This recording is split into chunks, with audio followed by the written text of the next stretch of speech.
Fleeting Reflection. So it's like a combat trick, and it's a clone, and it's a protection spell, and all of those things are really powerful in Commander. I don't love it. I think it's just rare that you're going to really want more than one of these modes. I think most of the time I'll rather just have a counterspell. I wouldn't replace a counterspell. This gives me like a defensive sort of techie piece. I love the idea of turning a creature into a more powerful blocker to kill the thing. A removal spell removes their creature. It's hard to get blown out by that, but they go, okay, cool, you turn your thing into a thing, I remove your thing. I hate that. If I just had a swords, I just kill the thing attacking me, and I didn't put myself in the situation where they kill one of my creatures and I lost this card in my hand. This episode is sponsored by Factor. Eating better every day has never been easier thanks to Factor's ready-to-eat meals delivered straight to your door. No prep, no mess, just restaurant-quality food in only 2 minutes. Go to factormeals.com/command50 and use code command50 to get 50% off.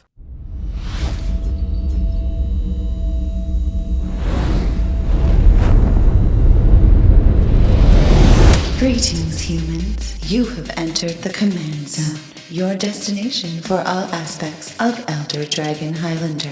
Enjoy your stay. Welcome back, everybody. This is another episode of the Command Zone podcast. I'm your host, Rachel Weeks. Yeehaw! It's Josh Lee Kwai. This is the last OTJ episode. Already, we got there. We reached the end of the line. The funny thing is, I don't have we're saying that before even the first ones really come out. Yeah, I know. The reveal came out today. Yeah. But we want to make sure all of this is getting to you in plenty of time. We're going to be talking about Outlaws of Thunder Junction. There's only one thing left to talk about. It's the cards that go in the 99. We're going to be talking about all of the hot new tech from this set. It's got outlaws and mounts and treasures and crimes. And we're going to talk about the cards that you need to know to put in your decks or just so you're familiar when you play against them. Yeah, a lot of cool stuff in this set. I agree. Yeah. I agree. There's very cool flavor stuff. There's a brand new kicker version, which is fun, and lots to pick up, especially if you're into ponies like me. Yeah, lots to talk about, lots to pick up. I like that. That's a nice segue right into cardkingdom.com/command.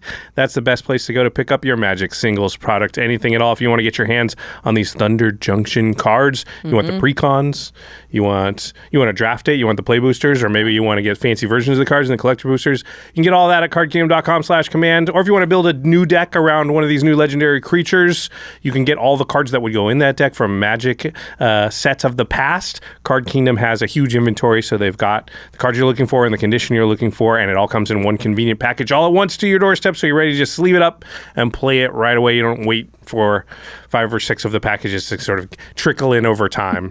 So again, cardkingdom.com/command, the best place to go to get your Magic product. And once those cards are in your hand, you're going to need to protect them, organize them, keep them pretty. Go to ultrapro.com/command. Pick up all of the Magic accessories that you need as a Magic player. Pick up some sleeves, a playmat, deck boxes, binders, storage, dice. There's a ton of sweet accessories over on Ultra Pro. I like to swing by and see what's on sale because they always have great flash sales. So when I'm brewing or I know that I've got a number of commanders that I'm excited to come down the pipeline, I keep an eye on Ultra Pro so I can pick up all of the deck boxes and all of the sleeves that I need in one place while they're on sale. And you can stay up to date on all of that by signing up for the Ultra Pro newsletter. You know that you're always going to need more storage. You know that you're always going to need another binder. So it's nice when you know that there are regular enough sales that you can pick up all of the stuff that you know and trust in one place. Plus, you're throwing a little bit of extra money our way, which helps a lot. Again, ultrapro.com/command. And of course, the final way to support all of our content is directly if you go to patreon.com/command-zone. Patrons get all kinds of perks. There's a Discord where they get to chat with Rachel, Jimmy, myself, our whole team. We're on there each and every day. Also, patrons get access to extra turns and game nights earlier than the general public. Mm-hmm. And of without course, ads. Yeah, with no ads. And of course, the biggest perk, we shout out one lucky patron every single episode. And this episode is dedicated to Timothy Melvin. Timothy. You rock. You definitely rock. All right, let's get into these in the 99 cards. Yeah, we've pulled a good list of them this time. Of course, we can't talk about all of the cards in the set. Not all of them are going to be relevant to Commander players. There are some very narrow cards that came out in the variety of products associated with Thunder Junction, which we'll talk about. So we're not going to talk about the ones that are for very specific strategies, like deserts, or if they're like outlaw specific cards. There are some very good cards, but if you're building that kind of deck, you probably know that they're already good in your deck. So we'll talk about the ones that are a little bit harder to evaluate. Or might be just more broad in their application. Yeah. We don't need to tell you, like, hey, put the good +1/+1 counter cards in your +1/+1 counter deck. Yeah. These are a little bit trickier and a little bit more generically powerful. And there are a lot of them in this set. We're going to be talking about all of the cards that can go in the 99 from the commander decks, from the main set, from the big score, which is their like supplemental epilogue set. We're not going to be covering reprints or anything like that because you already know if those cards are good. But there are like 3 different products, and hopefully we'll try and name what product where each of that these you is can from. find them because we know it's not particularly intuitive. And if you go on Card Kingdom, it makes it easy. You just search for the name of card, and you don't have to care where it Doesn't came matter from. what set it's from. But if you want to pick up a precon, we'll tell you what precon it comes in. Like this first one, which comes in the Desert Bloom Commander deck. This is the Naya Deserts one. It's Angel of Indemnity. 6 mana, 5 and a white for a 5/5 flying lifelink Angel Warrior. When Angel of Indemnity enters the battlefield, return target permanent with mana value 4 or less from your graveyard to the battlefield. And it also has Encore 6 white. If you haven't played with Encore, it says exile this card from your graveyard. For each opponent, create a token copy that attacks that opponent this turn. If able, they gain haste. Sacrifice them at the beginning of the next end step. Activate only as a sorcery. So this is like a Sun Titan-y effect. Yeah, it's very similar, right? It's just one more, I almost said CMC, mana value. Mana value, yeah. Yeah, but it doesn't trigger on the attack. Only it triggers on the ETB. Right. It's also on a much more relevant body. Sure. Sun Titan's a 6/6 with Vigilance. This is a 5/5 flying lifelink, which is huge life swing, and it's way easier to just get relevant attacks out of it. Sometimes I've had a Sun Titan and I finally do get that attack, like I have Lightning Greaves or something like that. Yeah, and you're it's gonna like, die. it's going to die in combat. Yeah. And they want to kill it. Yeah. But it's just, you can almost always find a opponent that's open to a flyer, especially a large flyer. Yeah. So, yeah, decent chance that this sticks around and matters. Definitely your playstyle, Rachel, to have a big 5/5 flyer out there that's just like killing me slowly. 5/5 flying lifelink. That's my bread and butter right there. They're like, that is such a pain in the butt. How is your life total? Swing. Yeah. How's your life total 60? Like, I don't know. I hit you 3 times. I think this card's really sweet. Notably, I think it will replace Sun Titan for me, even without the attack, because that Encore is so good. And it's very unlikely that you untap with Sun Titan where you get to attack. So you get to play this, you get a bigger thing, and then in the late game, after you get board wiped or something like that, you can pay 8, reanimate 3 5/5s flying with lifelink, and then 3 relevant permanents from your graveyard with 4 mana value or less. That's just a huge swing post board wipe, which is exactly what I want out of my white aggressive decks.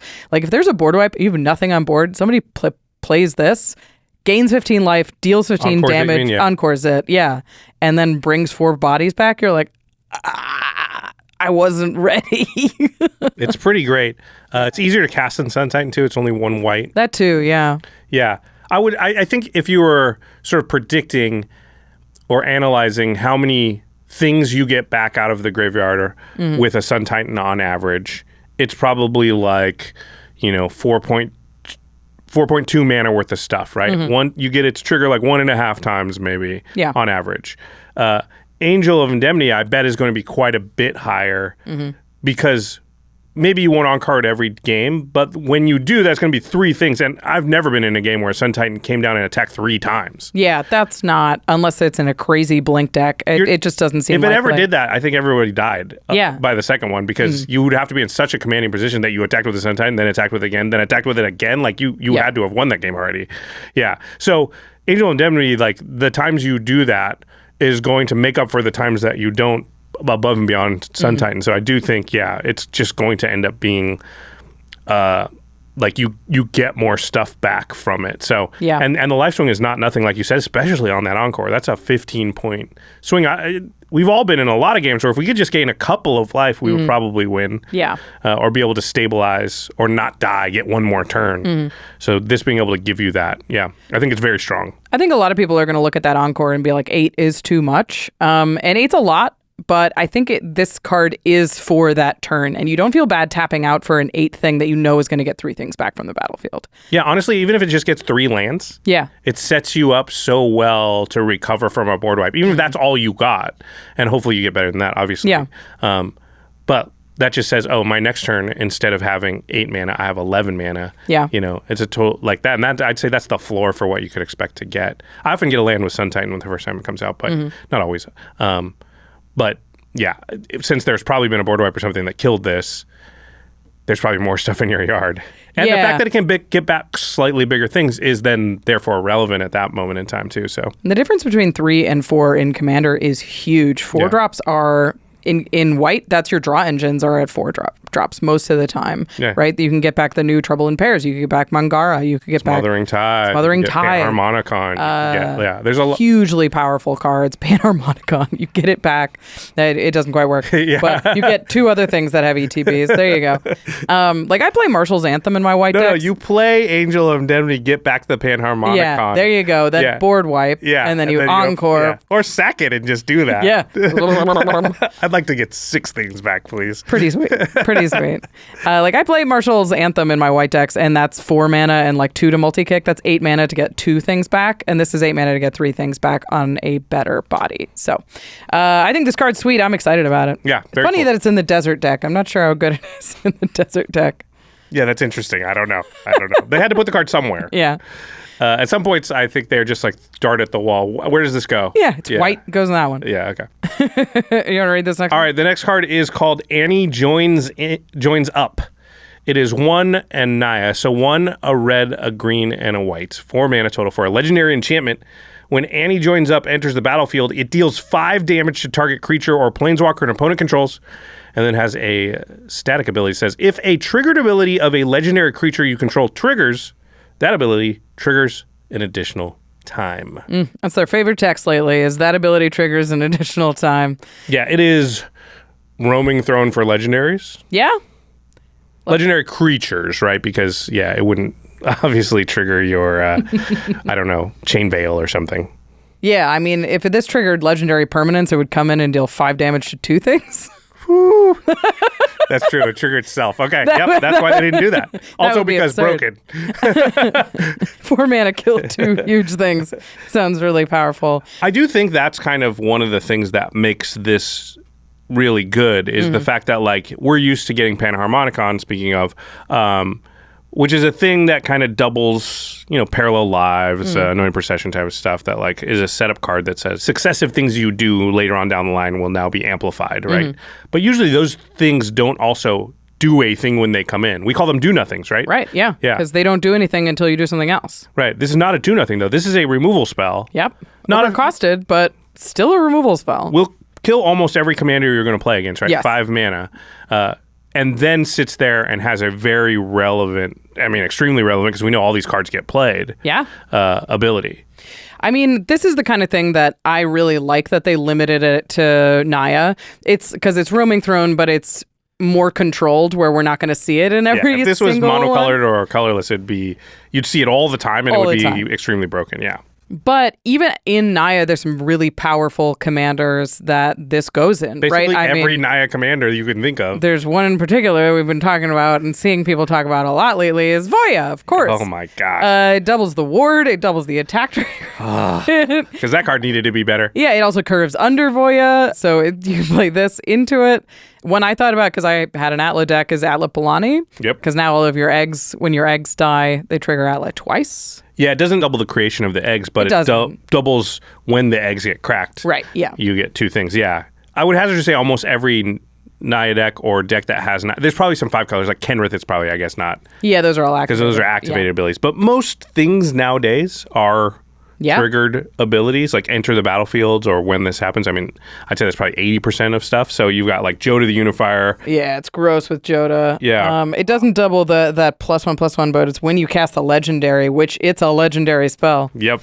Also, that deck's full of legendaries, which will also trigger off of Annie Joins Up. So seems good. If you can play it, it's almost certainly going to be very good in the deck. There will be a few exceptions, but I think this card's very powerful. Yeah. There's not a whole lot to say about this card. It's very, very good. If you can play it, look at it. If you can't, Sorry, next time. There's going to be a lot of like, why isn't this in this? You know, why isn't it in Esper? That's good, though. Yeah, I like I that. prefer things that make it harder for you to play, like powerful effects that reward you for being in a specific color pairing. Yeah, like Smothering Tithe, what if it was like Boros only? I think that rules. Yeah, I think it's a totally different card. Exactly. All right, next one. Next one is a little bird. It's Aven Interrupter. 1 white for a 2/2 bird rogue with flash and flying. When Aven Interrupter enters the battlefield, exile target spell. It becomes plotted. Then spells your opponents cast from graveyards or from exile cost 2 more to cast. Okay, this is our first instance of plot on this episode. Yeah, let's talk about it. So plot is if you cast a spell for its plot cost or if it becomes plotted in another way, it means that the owner of the spell may cast it on a later turn. So whatever turn it was plotted on, they can't cast it that turn. They have to cast it on a later turn at sorcery speed only without paying its mana cost, though. Yes. Now, in this case, the Aven Interrupter has a clever little text which says, it'll actually cost 2. But if you do this to an 8 CMC, 8 mana value spell, they'll still only have to pay 2 for it with the Aven Interrupter out. It's interesting because I think you look at this and you're like, oh, it's kind of like a reprieve, like it bounces the spell back to your hand. But honestly, Aven Interrupter is better than that because it basically blanks counter spells entirely because they don't do anything if they're plotted, then they're sorcery speed only. It blanks X spells because if you're casting a spell for plot, X is automatically 0. Yeah, you cast it without paying its mana cost. You can't make X equal to anything because you can't add mana to that part of it. So there are situations where Aven Interrupter is a hard counter spell. And in white, we don't have a ton of those. Yeah, I think the two comparables that I immediately think of are Reprieve and Lapse of Certainty. So yeah, Reprieve returns it to hand, and Lapse of Certainty puts it on top. Lapse of Certainty is very close because I would say putting it on top is close to saying, hey, you can't cast until next turn. But at Lapse of Certainty, they do have to pay the mana cost all the way over again. Right. Reprieve is interesting because you draw a card to replace the card, the Reprieve itself, but they could, if they had the mana, they could cast it again right now because you just returned it to hand. There's another interesting thing because Aven Interrupter does not say it counters the spell. It says exile the spell. So Reprieve is sort of like this, but Lapse of Certainty says counter that spell. And that matters because if a spell says can't be countered or you use an effect that makes your spells uncounterable, Reprieve and Aven Interrupter will still work on that stuff because they're not technically countering it. So those are just nice little things to have. Somebody goes Supreme Verdict and you have a big board. Aven Interrupter will solve that problem and probably a good solve in that instance because usually they're trying to wipe your board when your board's very scary. And you only probably need one more turn with that board because now you get to pump it and win or whatever. Yeah, I think this is a very good defensive counterspell. Like you're stopping a board wipe, you're stopping an opponent's win con, you're trying to delay it for a turn. You could do this for ramp and stuff, but it doesn't feel as good when it's a setup thing. Because win cons and board wipes are so timing focused. So if you can interrupt, a counter spell or something that really matters when it was cast, this becomes even more powerful. Yeah, it's not good against, speaking of panharmonicons and stuff like that, right? Like to stop their setup plays because they just cast it on their next turn before they would cast their next thing anyway. It's not that different than probably what they were going to do. But yeah, I like what you said there, which is to protect your board or stop something that's impactful to you right now. This will do that and then say, now I've also got this 2/2 flyer that's not totally irrelevant. Yeah, it really matters that this is on a body because it can wear swords. It can be blinked. You can do this more times. Like if somebody gets you with an ephemerate in this thing, that is backbreaking. Yeah, if they just have like an Eldrazi Displacer out or something, what can you cast? You're staring at it being like, crap. Anything really scary, they're going to do that to it for basically free. Yeah. And then in the meantime, it's got this little static ability that says spells your opponents cast from graveyards or from exile cost 2 more to cast. And that's not crazy relevant, but it is. It hurts Impulse Draw a lot. Yeah. That's going to incidentally just hurt stuff other people are doing, and that's not the main reason you're playing it. But that is definitely you like. What's the blue card that says when people cast things from other places that you get to draw? Yes, Ghostly Pilfer. Yeah, so that's a similar card that's sort of just incidentally dealing in a similar space, and you like it because you draw a lot of cards off of it, which tells you people are casting things from other places. Yeah, often enough that it matters. This card will say, you probably can't do that as much, or maybe you can't do it at all of a sudden. Yeah, I think Aven Interrupter is going to be a very, very powerful magic card. It can be extremely oppressive if used in these high synergy situations that we talked about, like the blinking it repeatedly and all of that. And it does have, it's a hate piece. It does say that on it. So there are definitely play groups that are like, we're not into that kind of play. To me, though, it's still... But it's so sick. Yeah, to me, though, it's still nicer than a regular counterspell. I agree, Because it doesn't actually stop... It doesn't stop it forever at its base use. Obviously, with synergies, you can be a little more oppressive. But I think in your average play group, it would be hard to complain about this too bad, because it's like, just not right now. Yeah. You get to do that next turn. It reminds me of Delay. Yeah. I love Reprieve and I love Lapse of Certainty. I think almost it's bad, though, as we continue to make these, because one of the reasons Reprieve and Lapse of Certainty are so good are people don't calculate it into their sequencing. They just kind of assume certain things because you're in white. And the more that there is, the more they start to think of it like blue, and the more they start to go, well, how many mana you got open? Okay, it could be these cards. All right, so I'm just going to calculate in that what if they did that to me? Right. And now I'm going to play slightly differently and maybe not make it as devastating to me. So it's almost worse when there's more of them. That's true. Yeah. It's like you look at three mana open and well, one, or in this case, two of them are white, and you're like, could be Teferi's Protection. Yeah. 6 years ago, you're like, you can't do anything. Yeah. But now it's Lapse of Certainty, it's Aven Interrupter, it's Reprieve, it's Teferi's Protection, There's it's any number of board protection. Yeah. White is trixier than it ever has been, and I really do like this card. Yeah, I mean, I'm definitely going to play it. Yeah. I mean... The coolest thing about white is so pesky like this. It is so resilient. It is so interactive. And that's exactly what this bird does. I think the word you're looking for is annoying. Annoying? Yeah. It will not die. All right. So the next card is an interesting one. It's called Crackling Spellslinger. It's 3 red for a 2/2 human wizard. So a 5-mana 2/2. It has flash. Okay. When Crackling Spellslinger enters the battlefield, if you cast it, the next instant or sorcery spell you cast this turn has Storm. Storm means when you cast that spell, copy it for each spell cast before it this turn. You may choose new targets for the copy. So you will definitely, at least the next instant or sorcery spell you cast this turn, you'll get 2 copies of it because you've cast a Crackling Spellslinger. Yeah. So at the very base level, it is for each spell cast before it this turn. It doesn't care which player casts those spells. So if somehow we set up a scenario where Rachel casts 2 spells, I flash this thing in and then cast an instant or sorcery, I'll get 4 of it. Yeah. Which is like, we should say this is in the Quick Draw Commander deck, the Spellslinger one. Fitting. I do think that is where this card is so efficient and looks the most powerful to me, is you flashing it in on somebody's end step after they've cast a reserved 2 cards. Right. Because then you can take your Swords to Plowshares, you can take your Bounce spell, you can take your Lightning Bolt or Braid and have 4 targets for it.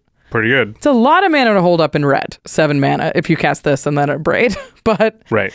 With swords or something, it would be 6, which is a lot. You'd have to have other options in your hand if somebody didn't cast 2 or 3 spells. Yeah. Yeah, to me, that's the sort of opportunity, but also almost like begrudgingly, I would do that scenario. Right. Because I'd rather use it offensively. Right. As a win con. Yeah. Because that's the other side of this card, right? Is that it's in red, so you're in these giant red mana maker colors. Yep. With your Mana Geysers and your Jessica's Wells. So you can have a huge turn and basically turn, whatever toothpick you find into a win con, as long as you can storm hard enough, of course. Yeah, I think red is just so good now.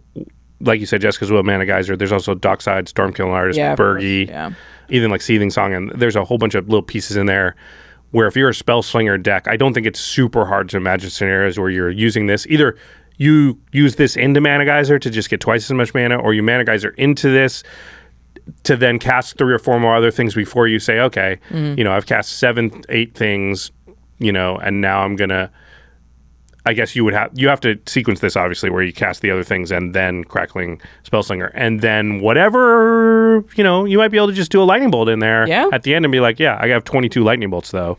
Yeah. That'll do it. That'll take out at least 2 players. Yeah. And that's lightning bolt. Like, that's probably not what the ending thing is. It's Tormented Hailfire, maybe, or it's worse things is all I'm saying. Yeah. It's an interesting card. Wizards really loves to print these like 5-mana creatures with spell slinging abilities. Yeah. Usually with flash. This isn't even the only one in this set of Commander precons they did. It also sounds the same. It's Smirking Spelljacker. It's also a 5-mana flash creature that has like spelly abilities. Right. So it's not easy to find spots in your Spellslinger deck for a 5-mana creature, especially a 5-mana creature that isn't good until you have your big turn. But it does play into that pattern of we make a ton of red mana, we have the big turn, we cast this, and we've done it. Yeah, if you're paired with blue too, there might be like ways to pair it with some bounce to like reuse it. Yeah. So use it in your scenario, like you said, but still have it available to me to use in the sort of big game ending scenario. Also, I think you can use it with a land that bounces wizards. There you go. That's Tolarian. Yeah. Nope. Is it Tolarian Academy? That's not it. Yeah. I can picture the land, but I forget the name of it. Riptide Laboratory. There you go. Yeah, you can bounce it with the land. That's pretty fun. Sweet. Yeah, I think you're likely to be in blue with this, right? Because that's the Spellslinger decks. And another thing I would say is red and blue, but more red these days, is also often making a lot of treasure as the component of what it's doing. And so you might have the mana to do this in a pinch when you just notice like, oh, Jimmy cast 4 spells this turn. I am going to do the, cast this and swords type of deal. And maybe it's unsummon, right? Yeah. That's actually not bad because you go, cool. It's a huge tempo play. I mean, it's a build your own Cyclonic Rift, I guess. Right. Jimmy cast 4 spells, you Crackling Spellslinger, and some sort of unsummoned variant, and one of the storm copies targets the Crackling Spellslinger. That's pretty neat. Being able to hold that back and make sure that you always have that kind of interaction up, or you still have that win con for the later turn. Yeah, there's definitely some neat tricks here. We've seen a lot of this kind of card, and I think this one is the most playable version and the one that I am most curious to see what it does in games. I agree with you, though. There's a limited amount of spots in a deck for this, and is it enough to push out the Dualcaster Mage, Fury Storm, stuff that sits there, because you can't have very many of those cards in your deck because they don't do anything on their own. So you don't want to find yourself with a hand with 3 of those in it. So you really can only have a couple of them in your deck. And does this push one of those other ones out? I don't know. Yeah. Curious to see, especially if you're in a mono red Storm deck. I think you could do some cool stuff with it. But the blue really does help with all the unsummons. Yeah. Okay. Up next, we have Duelist of the Mind. This is the Nathan Steuer, the World Championship card. Yep. It's pretty sweet. Looks just like him. Yeah, except for with wings. Or does he have wings? I don't know if I've ever seen Nathan in person. I'm pretty sure Nathan does have wings, actually. He's got some special powers. 1 in a blue for a star 3 human advisor with flying and vigilance. Duelist of the Mind's power is equal to the number of cards you've drawn this turn. Okay. Whenever you commit a crime, you may draw a card. If you do, discard a card. This ability triggers only once each turn. So it'll make itself a 2/3 if you do that. A 2/3? On your turn. On your turn, yes. Yeah. And then a 1/3 on everybody else's turn if you do If you do that. Yeah. It's a 0/3 most of the time. The first thing we need to talk about is crimes. Right. How do you commit crimes? Well, by targeting. It's whenever you cast a spell or activate an ability that targets an opponent or their things. That includes spells on the stack, permanents on the battlefield, their hand, their library, or even cards in their graveyard. Basically, anytime you actually activate or cast something that it doesn't affect your stuff, it's probably a crime. Yep. So counterspelling stuff even. Crime. And add looting to it on top of it with this card, which is pretty strong. This is an interesting mechanic in Commander because control and going 1-for-1 targeting stuff isn't a great strategy just overall. So I would say if you're targeting stuff and that often, your deck is like a heavy control deck, or you have a commander that has some kind of ability that targets stuff. Yeah, because if your commander can target stuff repeatedly, then all of a sudden you're adding loot to whatever that is, and that's pretty good. I don't think the power increase is worth a lot, although you're in blue, so you may have a turn where you draw 20 cards somehow, in which case this does become relevant as a 20 power flyer that could smack somebody and kill them, which I guess is a possibility I hadn't really thought about until just now. It's really cool. That's an upside. I was, you know me, I love a combat trick. Yeah. I love the idea of casting like a Mystic Confluence and drawing 3 cards and eating somebody's attacker with it. Or they don't block and you know, maybe you got Leyline out or something and you're like, fork a Windfall and just kill you. Yeah. You know, something like that. That's cool. Or like the Game Nights Live where, what was the card that the Psychic Possession or whatever that Prof had on me and he drew like 28? Like, this just incidentally has 29 power probably now. On a 2-mana creature? Yeah. If you're drawing a ton of cards, this can definitely be a little engine piece early that can surprise take somebody out of nowhere. Yeah, to me, the biggest comparable is Ledger Shredder. Yeah. Which is an amazing card that we see a ton of because it's so good and so efficient. And this is a 2-mana flyer with similar abilities. How do you feel about that comparison? Ledger Shredder, you don't have to do anything. Yeah. It's true. It's hard to beat. You to get to loot for free. As it gets bigger, it just stays bigger. It stays bigger, yeah. I don't think this is better than Ledger Shredder in the average deck. I think if you're in a Wheels deck or if you're in... My guess is Ledger Shredder is still probably better, even in a Wheels deck. Yeah. I mean, I'm still thinking about it being 20 power. But I think generally you're going to see more cards with Ledger Shredder and you're going to be happier with Ledger Shredder on more turns. Yeah. But it is neat that it's a different win con for drawing cards that isn't just like the 5-mana artifact that pings when you draw cards that I can never think of the name. The 5-mana artifact that pings whenever you draw cards. Psychosis Crawler? Yeah, that one. Okay. Well done. This has been a pop quiz. I passed. This is Jeez, I felt this is how I think about cards is in Scryfall searches. I don't know the name of any of them, but I could be like CMC5, colorless. I feel like I used to know the name of all cards, but there's so many released now. It's really hard to sort of keep up. My brain's full. Mm-hmm. Yeah, so this is an interesting card. I think it's definitely playable. I think it's a little bit niche. I think... you really want to be committing a lot of crimes, like you said, your commander's doing it, or maybe something like 20 cards in your deck, maybe even a little more. Yeah. Target your opponent or something of theirs. Stuff. Yeah, maybe if you have a burn deck or something like that. Or maybe you have, something more closer to like 12 to 15, but 3 or 4 of those are repeatable. Yeah. Tim or something like that. Obviously people don't just play Tims. You either play a ton of Tims or none. I love this in a Tims deck, though. That's fun. Yeah. So maybe you've got a couple of different things that could target your opponent's stuff repeatedly at low cost or, no card cost. And then this gets a little bit better. Because looting is super powerful. I think people underrate just how powerful that card selection is. Oh, yeah. Plus, you're in blue. Often putting things in the graveyard they're not lost to you, right? You still have access to it. So, yeah, this is a playable card and a good card. I think it's easy to look at Ledger Shredder and be like, Ledger Shredder's better, and think, then I don't play this. And it's like, it's this different. Yeah, it's a little different. Yeah, but I think a lot of decks could... Or you play both? Play both and be just fine, yeah.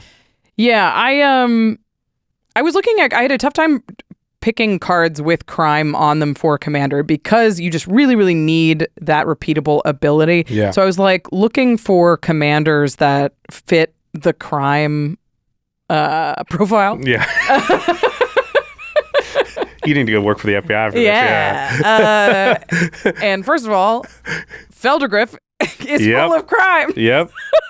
My girl, every ability that Fblthp has is a crime. So that's the kind of deck that I would look at and just run through all of the crime cards and see if them match any of your specific deck restrictions. Like I play with Karuga, so I can't play Duelist of the Mind, but I do really like the Free Strider Lookout. Oh yeah, so this is another card from this set that we wanted to bring up here because I think it fits a similar pattern of what's your deck doing? Can it commit crimes repeatedly? And that would be like, do you play this card? So Free Strider Lookout is whenever you commit a crime, look at the top 5 cards of your library and you can put a land card from among them onto the battlefield tapped. And it's a 3/3 creature for 3 with reach. And I think that's a very powerful ability if I just incidentally get to, to to just ramp every time that I commit a crime. And again, if you're playing even, I was thinking that one, it's like Kenrith becomes kind of good. Like I'll give... You can have a counter. Yeah, I'll give 5 life or I'll put a counter on your thing so that I can ramp out a land and maybe do that. Like, okay, here's what I'm going to do. I'm going to put a counter on your thing, ramp out a land, put a counter on your thing, ramp out a land, put a counter on your thing, ramp out a land. Okay, I killed the thing. Yeah. Ramp out a land. Crime. Yeah. I mean, with Fblthp, I was like, okay, I want to be giving hippos anyway. If I have this on board, I'm going to run Fblthp out earlier. I'm going to be handing it out to, you can still hand it to the same person. You just only do it once per turn.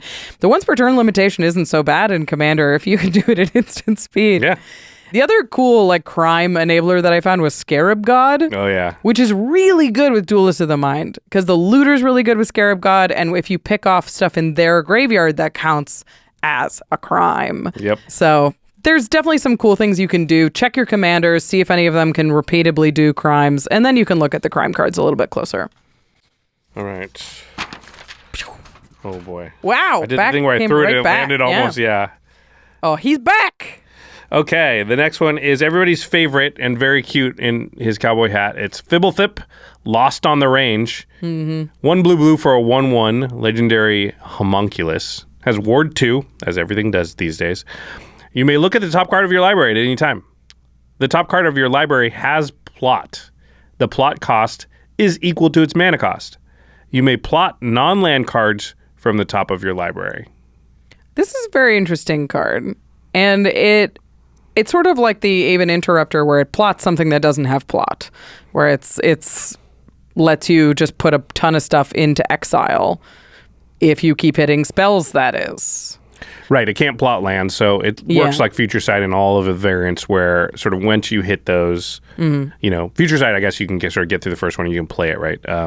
But like once you get to a land with Fblthp, you're done, unless you can Sensei's Top or something shuffle in some way.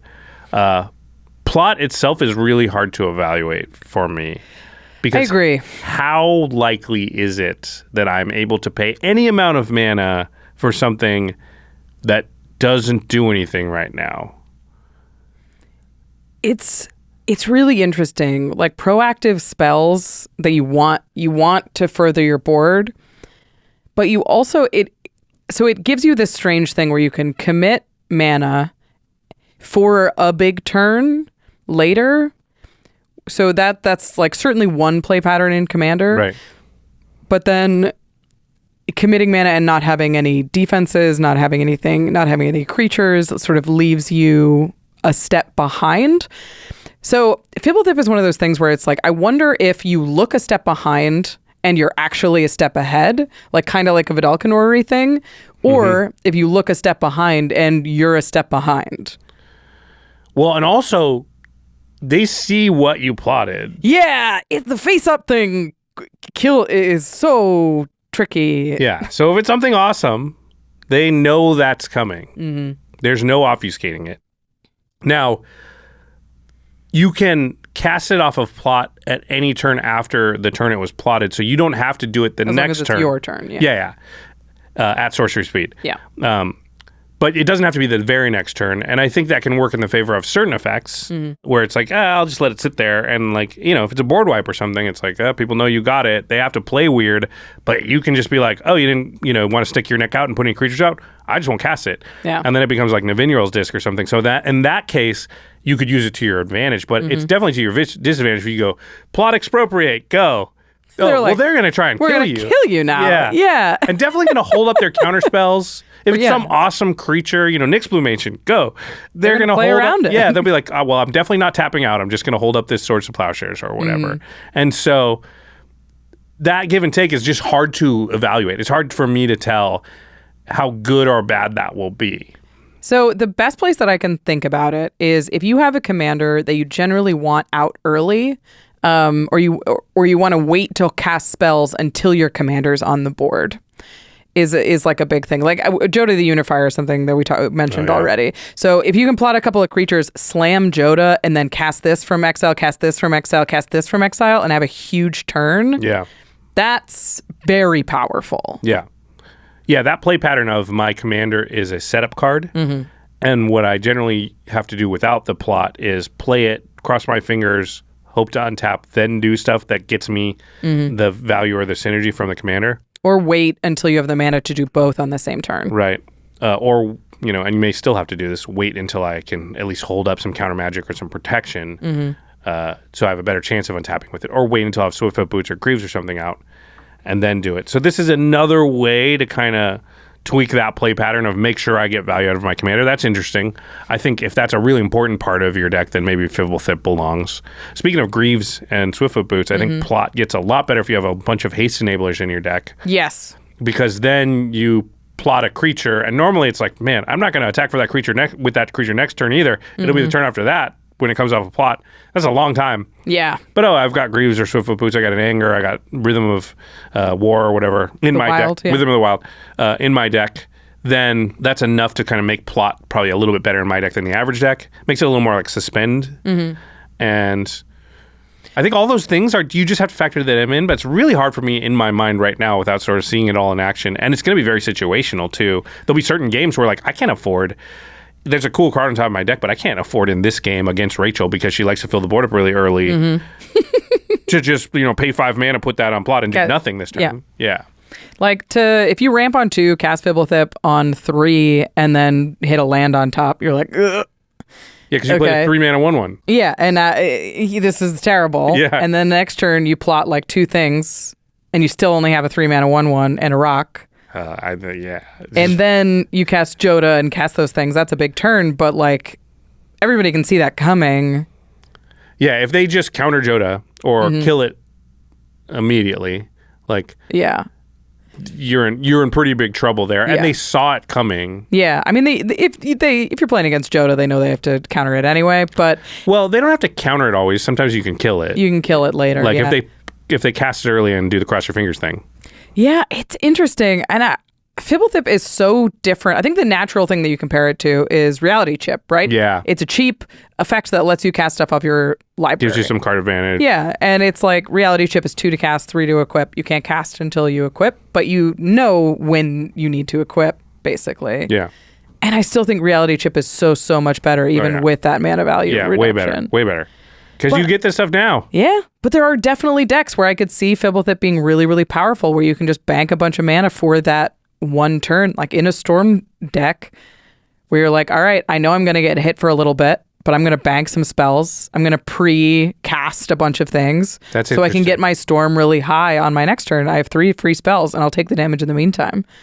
Yeah, so maybe it is really good if you just have a bunch of 1 mana cantrip type things. Yeah. Because you just plot away 3 cantrips that are just adding to your spell count, giving you some minor little, you know, Manamorphose style something, and draw a card, and you're just setting up for like, okay, and that's going to be the turn. And that turn isn't next turn probably either. Probably not. It's probably like 3 or 4 turns down the road when I draw the other pieces, but it's kind of cute in wheel decks because you can like save, be like, all right, I'll plot that one, and like you're just trying to get spells in weird places where you can store them before you wheel.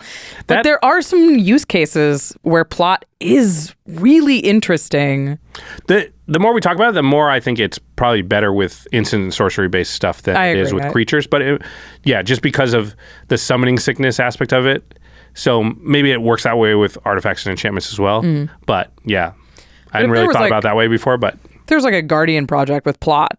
I would then that's better than Guardian Project in my mind. Yeah, because you almost never just cast Guardian Project and then cast follow it up with a creature. Yeah, and there are in the set. There's like that kind of effect that has plot. Beast Whisperer then falls under that same category. Absolutely. Where just don't make it vulnerable. Yeah. Yeah, it makes it way more likely you're going to at least get a card off of it. If you can, cast it on. If you can plot it on 4 and save it. So like. There definitely is situations where plot does feel really good because you're keeping stuff safe until you can definitely use it. But that scenario you talked about, which is going to be like 40% of the time, where you play this and and your next turn it's a land on top. Mm-hmm. You played a 3 mana 1/1. Yeah, it feels rough. It feels rough. It feels pretty bad. I don't know. I'm gonna have to see this one in action. See. I want reports back from people out there. Yeah, if you play Fblthp, was it good? I do want to do a little bit of a notice to those. There's a lot of people building around Fblthp. The EDH rec page right now for Fblthp has Ancestral Visions on it, and the suspend cards that don't have mana costs, because they were like, oh, you could plot it for 0, and then you have an Ancestral Recall. It doesn't have a mana cost, and Fblthp specifies its plot cost is equal to its mana cost. So if it doesn't have a mana cost, like lands, like Ancestral Visions, you cannot plot it from the top of your library. So it is a non-bow. Okay, what about like split cards? Split cards, because I believe their mana cost is the whole thing. It's both sides together. It's extra bad because you have to pay them, right? both sides to plot it. So it's basically equal to their mana value in that case. I believe which so. If it's a 2-cost thing and a 6-cost thing, you would have to pay 8, and then you would only get to cast one of those when you cast it, right? And it sees colors too. So like mana cost is if you plot it, if it's 1 blue, you have to pay 1 blue. It's not 3 colorless. So if it's a split card and it's like 1 in a blue and 2 black, you'd have to plot it with you have to plot it with the 3 blue, black. Okay, what about MDFCs? So this is where things get interesting. Where you might be able to break it a little? Yes. So with like the Valky Tybalt, you can plot it for its Valky cost for 1 and a black, but when you go to cast it, the card gives you an option to cast either side. So you can plot for Valky for 1 and a black, but you cast the 7 mana Planeswalker side. So when you go to cast it, you can cast either side, but when you plot it, you're only plotting off the front side. So that would be abusable only in the case where the MDFC has a cheaper CMC on the front than it does the back. Right. Yeah, and then you can cheat the some mana cost. Right, it doesn't work with the lands. Like with the ones that have lands on the back. Okay, what about adventures? Oh, God. So the mana cost of adventure spells is equal to the permanent side. The top right corner. The top right corner. Right. Yeah. So if you were plotting like a Brazen Borrower, you would pay 1 blue to plot it. But you could cast either side of it when you go to actually cast it. So you could cast it for petty theft, or you could... And then would go into exile, and then you still cast it out of exile. Yes. But you would basically be paying 3 for that adventure cost. Right. Or you just straight go to the creature if you wanted to. Yeah. So you could flip that though, and do like a cheap creature with an expensive. Yeah. So you're looking for. I'm trying to think of adventure cards that are cheap creatures but expensive. The only one sorcery. There's not many. They're usually the other way around. Yeah. There's the Mana Dork from Wilds of Eldraine. The 1 in a green that bounces to itself. Bramble. Yeah, so it's a 7 mana. It mills some and cheats a creature into play, I think is what it does. Yeah, and it bounces back to your hand so you can do that later in the game. Yeah. Oh, so you could do that for 2 off of plot. Just go straight to the 7 mana thing. Yeah, cast the 7 mana thing and then cast the creature and you get your Mana Dork. Okay. Pretty good. That's legal in Standard, right? I believe so. So I don't know if people are going to play Fblthp at Standard, but I don't know. Go nuts. That one's free, Nathan Steuer. Yeah. Shut up, Josh. Dang it, you just ruined my next world. Gave it to everybody for free. So there are, like, Fblthp does offer so many weird corner cases that you do sort of have to keep an eye on. It's also terrible with X spells and with counter spells, so be careful if you're putting Fblthp in your deck, but he might be sweet. We have no idea. We're not sure. Yeah, that one's hard. Cool to talk about, though. All right, this next one is awesome. It is our very first Spree card. It's Final Showdown. Oh, this card is the real deal. Okay, so the way that Spree works is when you cast a spell, you can choose 1 or more additional costs, but they have a default mana cost in the top right corner. So this one is white plus any number of the below. So it's white plus 1. All creatures lose all abilities until end of turn. Next one is +1. Choose a creature you control. It gains indestructible until end of turn.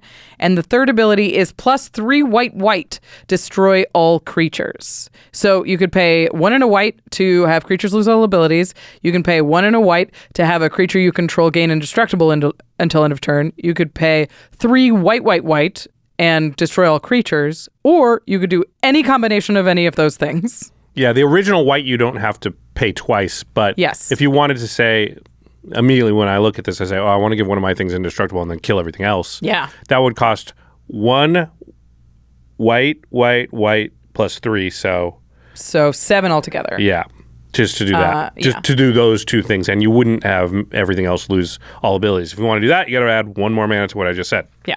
But the kicker here is, so it doesn't get lost in all of the Spree explanations, is this is an instant. Yeah. I mean, this card... I mean, the kicker here is Spree. The kicker here is that Spree is kicker. That's exactly what I thought when you said it. Yeah, so let's talk about these abilities sort of individually. The first one, I think, is kind of underratedly powerful. People do play Sudden Spoiling, which is obviously better because of the split second, but this thing where you turn all creatures sort of off. Where they just lose abilities this turn. So it's like you go to combat and I'm going to stop all your attack triggers or something like that. Yeah, they had an Atali that was about to swing and you're like, we can't have that. I can't kill it or anything, but what I can do is give us an extra turn here to deal with it. I'm just going to make it have no ability. So have fun with your 6/6 that's swinging in and doing nothing else. Yeah, your opponent has a Chu Lane deck. You're like, all right, before any of this begins in your upkeep, I'll pay 1 and a white and I'll have all your creatures on board lose all abilities. Especially Chu Lane. Yeah, especially because they have all those mana dorks. Yep. You can turn off all those mana abilities in their upkeep. It does end up being very powerful, and too many decks will feel like you time walked them, where that turn is just kind of like they can't do much with it, which is powerful and powerful on its own. I think rarely, it'll be the most rarely used one of the three, though. Yeah, I think, probably. I do want to mention with this, it doesn't stop enters the battlefield abilities, and it won't affect any creatures that enter the battlefield after this ability resolves. It's not all creatures, but it's only ones it sees when it resolves. Right. Yeah. Okay, then the next ability is this one where you can give one of your creatures indestructible. So it's... My brain wants to think of it like Boros Charm or something, but that is like give all my stuff or Heroic Intervention. Yeah, that's all your permanents. Yeah, this is one thing. So if you're casting this alone, it's to blank a removal spell, but specifically like a red or a blue or even a black removal spell. So it's okay, but in a pinch, it's a protection spell that you can hold up. That'll save an important piece. Yeah, it could be also a board wipe. Comes along and you're like, no, I don't want my commander to die. Yeah. So that is a scenario that comes up. Yeah. And then the third mode is an instant speed Wrath, which is Rout. Right. That's, destroy all abilities at instant speed. It is important to note that these resolve in the order of the card is how these work. So the first ability is all creatures lose all abilities. Everybody loses all abilities. Then you give a creature indestructible. Then the board wipe happens. It wouldn't make sense if it didn't work that way. Exactly. That's why it's written that way. That's how all of these spree cards will work. They'll resolve in the order written. Yeah. So, I mean, that synergy is obvious. You turn off all abilities so that even if a thing says, oh, when it dies, I'll get this, or it has indestructible other things, stuff like that, they lose all those abilities. And then you protect your one thing, and then you blow everything up. It also helps you play around if you know an opponent has a Heroic Intervention. Yeah. You can be like, even if you cast Heroic Intervention, in response to this, your creatures are going to lose indestructible. Yeah, because the way that would work is Heroic Intervention would have to resolve before Final Showdown resolves, in which case, cool, you got hexproof and indestructible. Then it's gone now. Thought you were cute. Yeah. Thought you were cute. There's another thing you wrote down here, which I didn't really think about. This is incredible. Yeah. And this is where my brain kind of goes wild with these spree cards, is because the mana value of Final Showdown is 1. You can find it with things like Spellseeker, which looks for cheap spells under 2. You can find it with Sunforger. It's pretty crazy. Because it is an instant with mana cost 4 or less. And Sunforger will cast it for free, but because Spree is an additional cost, it will give you the opportunity to cast additional costs. You can pay the additional cost. So you can't do the board wipe part for free. But so if you want to board wipe finding it with Sunforger, you will pay that white and red to unattach it. Go find this, cast it for free, quote unquote, but it only covers that one white. And then, you'll pay an additional 3 white to actually make that happen. Yeah, you still get the bill for the additional, but you can do it. Still 7 mana instant speed board wipe you tutored for. Yeah. The other crazy thing you can do with this is put it on an Isochron Scepter. Yeah, that's kind of nuts. Because it sees it as a 1 mana instant. Of course, you are going to have to pay those additional costs, so you'll pay 2 to cast it, and then you can pay an additional whatever you need. But the utility on it's great because now you're paying, I just want to protect and give indestructible this time, but I'll still have it for next time if I want to wipe the board or whatever. Really, really powerful stuff. I mean, this card is so flexible, and I really like it as I wouldn't cut a board wipe for this. I would cut a protection spell for this, I think. Because it's a board wipe which adds to your numbers. I think board wipes are very powerful right now. And it has all this flexibility that if it gets stuck in your hand when you're ahead or early game, it still does stuff. Yeah. I think we're in an era now, too, where the pendulum is swinging back towards... I know people are not going to like me saying this, but we need more board wipes in our decks than we have for the last couple of years. We used to say, oh, you want about 5 board wipes in your deck. And then... for the last few years, we've kind of lowered that number to, 2 to 3. You don't need as many board wipes. Be proactive, do stuff, don't blow it up. It makes the game longer, blah, blah, blah. But they make every legendary creature with ward now, and so many things just have ward that it's becoming inefficient to use single target removal on a lot of stuff. And in many cases, like Roaming Throne plus, Voya or whatever are out, and you're just... It's basically hexproof. That's it, yeah. Yeah, I need to get rid of both those things. There's a Miram over there. Like, this whole thing is just going badly. You just need board wipes more than you used to. So the fact that this can, we need more, and this can fill a slot that could also be another thing, has flexibility, I think, this card's pretty incredible. I really am high on Final Showdown. I like any card that makes me feel smart, and the fact that I can use this in so many situations as to great effect makes me really excited, especially for white. They don't love to give white a ton of modality. It gets very powerful, like efficient things, but there's not a lot of modal white spells outside of like Austere Command, I guess, is the one I can think of, or Failwhirl. But this is good in different places, depending on if you're ahead or behind.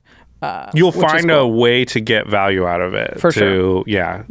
I just can't envision very many games where you're like, oh, I never found a spot to use my Final Showdown. Like, this will be like, cool, I saved my commander and then I was able to continue my game plan. Or they were going to do a crazy thing and I stopped it with the sudden spoiling thing. Or the only chance I had in this game was to wipe the board and sort of reset it. And so that allowed me to do that. And the instant speed is huge on a board wipe. We didn't really go into that. But one of the biggest downsides of board wipes, especially nowadays, because there's so much just efficient stuff, so much mana creation, that you often, if you just board wipe and then pass, Rachel builds her board, Jimmy builds his board, and Megan builds her board, and you come back to your turn, you're the one that board wiped, and you're like, everyone's board's huge, and I'm the last one repopulating my board, which means even if I do what the other 3 players did, Rachel's using her board before I've used mine, and so she now got the initiative from me, and so instant speed board wipe allows you to go end step before my turn, do that, comes to my turn, I'm now in the driver's seat. I repopulate my board first, and everybody else is looking at me like, crap, I'm going to refill my board, but Josh gets to use his first. Yeah, I love that. Yeah. Oh, you attacked me? Board wipe. Yeah. What? It's also true, too, because you can be like, I don't need to use this board wipe unless that attack's coming at me. And if it's not, then, I'll hold up protection or something like that. And the best way to find out if the attack's coming at you is to wait until it happens and be like, oh, it is. Okay. Well, now board wipe. Yeah. Pretty cool. Yeah. I like that card a lot. Alrighty. Okay. This next one is interesting. It's called Fleeting Reflection. 1 in a blue for an instant. Target creature you control gains hexproof until end of turn. Untap that creature. Until end of turn, it becomes a copy of up to one other target creature. So, hexproof it, untap it, and then make it a clone of something. But all until end of turn. If you'd like. It's up to 1. It's up to, yep. So I think this card is really interesting. And I think when you look at it, you're like, what scenario would I need hexproof and untap and a clone of something else? Right. So I think this card makes more sense and looks better to me if you just split those into 3 things. If this is a spell that says untap target creature, or target creature gains hexproof, or target creature you control becomes a copy of something else. Because all of those, you can see the scenario where those are very powerful. Like untapping a creature, untapping a powerful mana dork, untapping a big blocker. Giving something hexproof has obvious applications. And then if your opponent has an old gnawbone or some terrifying threat, even a death toucher, you can instant speed, get the thing that you want, use it. And it doesn't matter that it has hexproof. It doesn't matter that it was untapped, but those are nice things. Right. I just think there's a lot of scenarios where Fleeting Reflection can be a really neat tool. But obviously you need one of those things to be exactly what you're doing. And I think for me, it's the protection it's a protection spell. Right. That's going to be the primary usage. Right. Like I have a deck that's full of twiddles that untaps my creature. Yeah. So it'll go into that deck because the untap is really, really strong. But I could certainly see situations where I'm like, all right, I'm going to turn my 1/1 spirit token into your Itali and I'll attack with it and see what happens. Right. Because mine can attack right now, presumably. Yeah, and you weren't ready for this like weird clone that I can use here. So it's like a combat trick, and it's a clone, and it's a protection spell, and all of those things are playable and really powerful in Commander, especially for 2 mana. Yeah. I don't love it. Yeah. Because to me, like you're most likely to whatever your best thing is. Yeah. They're trying to remove that, and that's why you need the hexproof. Mm-hmm. And so probably not going to clone something else because that's probably your best thing and you want it for a certain reason. And if you proactively use it on like a token to turn it into, let's just say, an Nyxbloom Ancient or something, that would be sweet. You open yourself up to, they remove in a response or something like that, and you kind of get blown out in those circumstances. And you lose the protection part, right? Like if it's there for protection, I think you'd go for it in an Nyxbloom Ancient scenario. Okay, fine. It's worth a shot to go after it.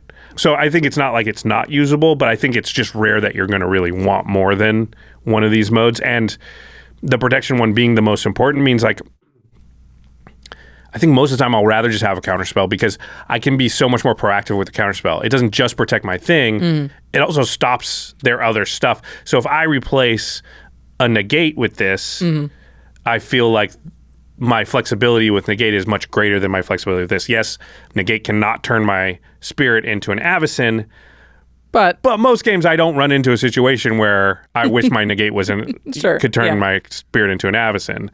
Yeah, and that's how I sort of think about it. And the untap, I think, is sort of the weakest of all of them because I love tapping and untapping things, don't get me wrong, but on a one-use sorcery or instant is not the way I really want to do that. Oh, yeah. Trust me.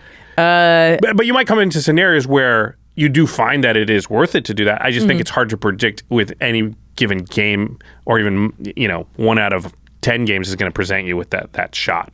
Yeah, I think this is not I wouldn't replace a counterspell with this. And in a lot of my decks, I only run a certain number of counterspells. So this gives me like a neat defensive sort of techie piece that can use the board and do a trick that people wouldn't expect.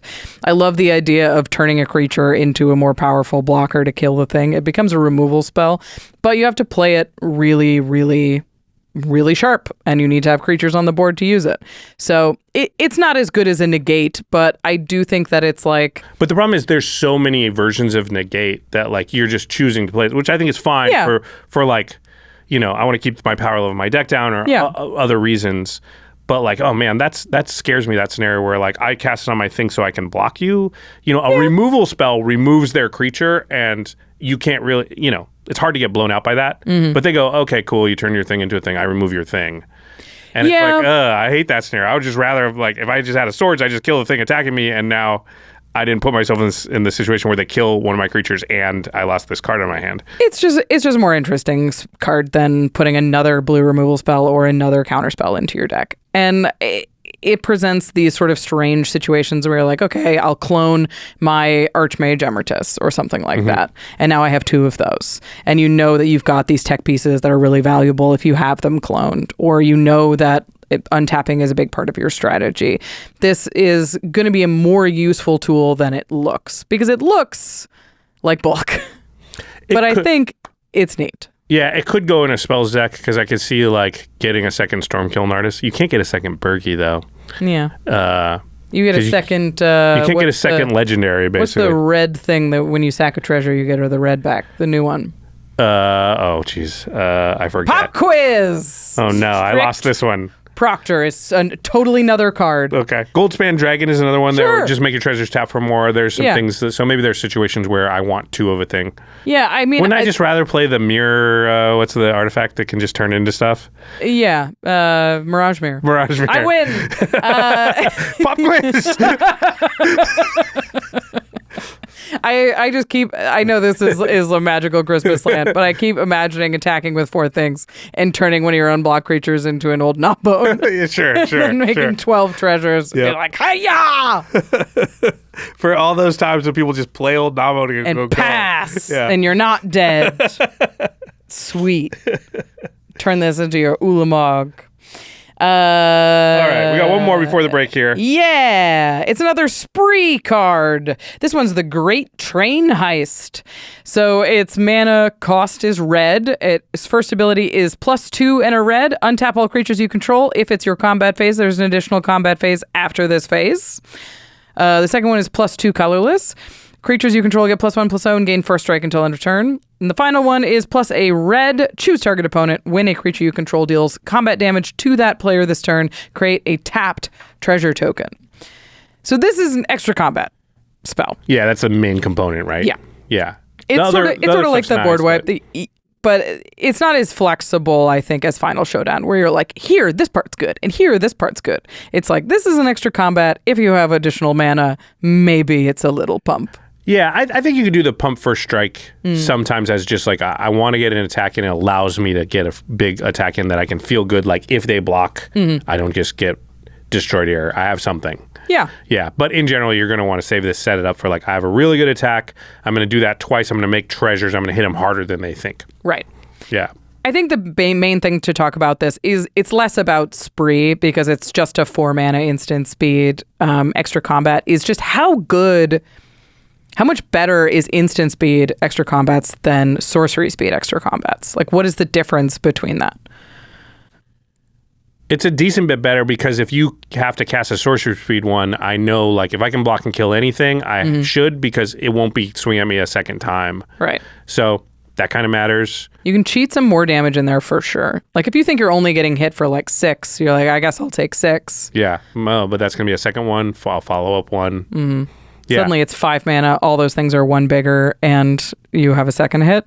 It's better, but it's not like twice as good or something. It's not like the board wipe where it's way better at instant speed. Right. This is like, yeah, it's better at instant speed, but it doesn't intrinsically change it, I don't think. Yeah, it's I think it's definitely better, of course. Anytime you can sort of get one over on your opponents and feel like you had less information when you made your blocking decisions is good. But most of the time, if you have blocks, you make the blocks. And if you don't have blocks, you don't make the blocks.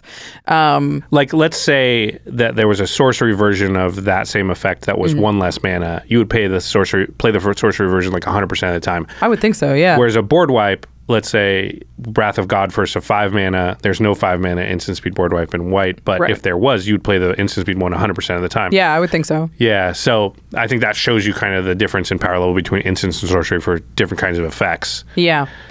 The treasure making's interesting though because if you have tapped. Yeah, but still if you have good attacks and you can hit with even just 3 creatures, make 6 treasures right over the course of those 2 attacks, hit them for a decent chunk of damage, maybe kill them, maybe knock them out. Maybe. That's pretty good. The 6 mana for your next turn means like, if I'm taking out a player, I'm probably taking out the rest of the table next turn. Let's say you have 2 creatures on board. Yeah. It's turn like 3. Do you burn this? This is a Rachel game. She has two creatures on turn 3? Yeah. Doing good. I guess you have to Jessica's Will into it? Yeah.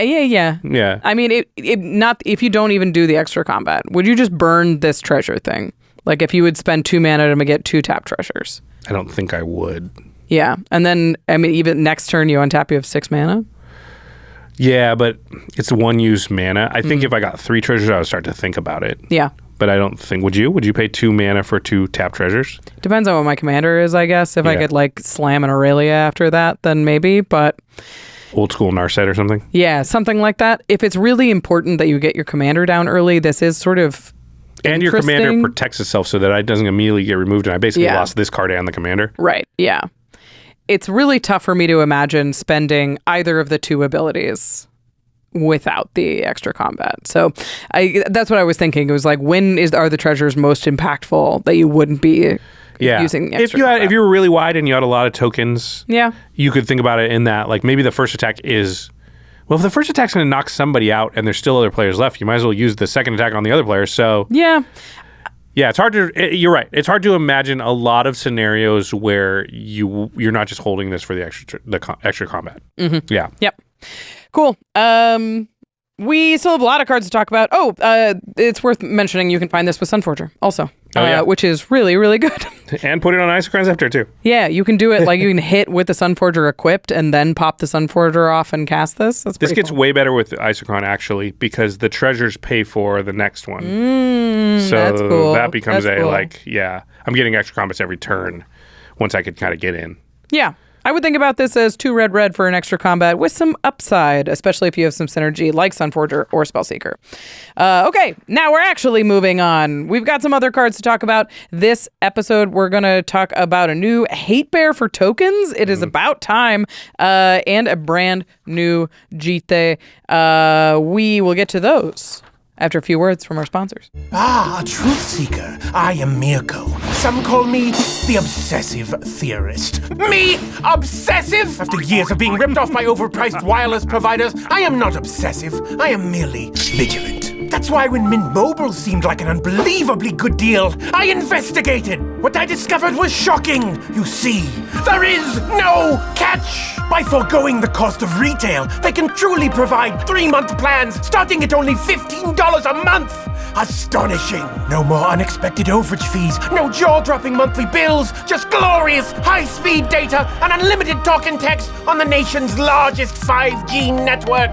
With that mystery solved, I can focus on my true obsession, Game of Thrones theories. The show ending just can't be canon. To get this new customer offer on your new 3-month unlimited wireless plan for just $15 a month, go to mintmobile.com/command. That's mintmobile.com/command. Cut your wireless bill to $15 a month at mintmobile.com/command. $45 upfront payment required, equivalent to $15 a month. New customers on first 3-month plan only. Speed slower, above 40 gigabytes on unlimited plan. Additional taxes, fees, and restrictions apply. See Mint Mobile for details.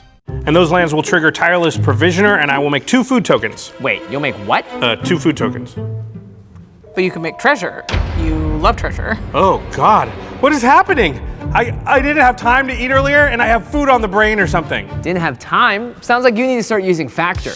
They deliver pre-prepared meals that are ready in just 2 minutes. No cooking, no cleaning, just restaurant quality food you can heat up in a flash. Yeah, flash speed. It's all coming back to me. Plus, it's a convenient way to eat healthy, and unlike those food tokens, you don't have to sacrifice on taste. Factor has tons of delicious calorie-smart and keto options. And if you want to bling out your diet, they've even got gourmet plus dishes like my favorite, the truffle butter filet mignon. A meal fit for a monarch.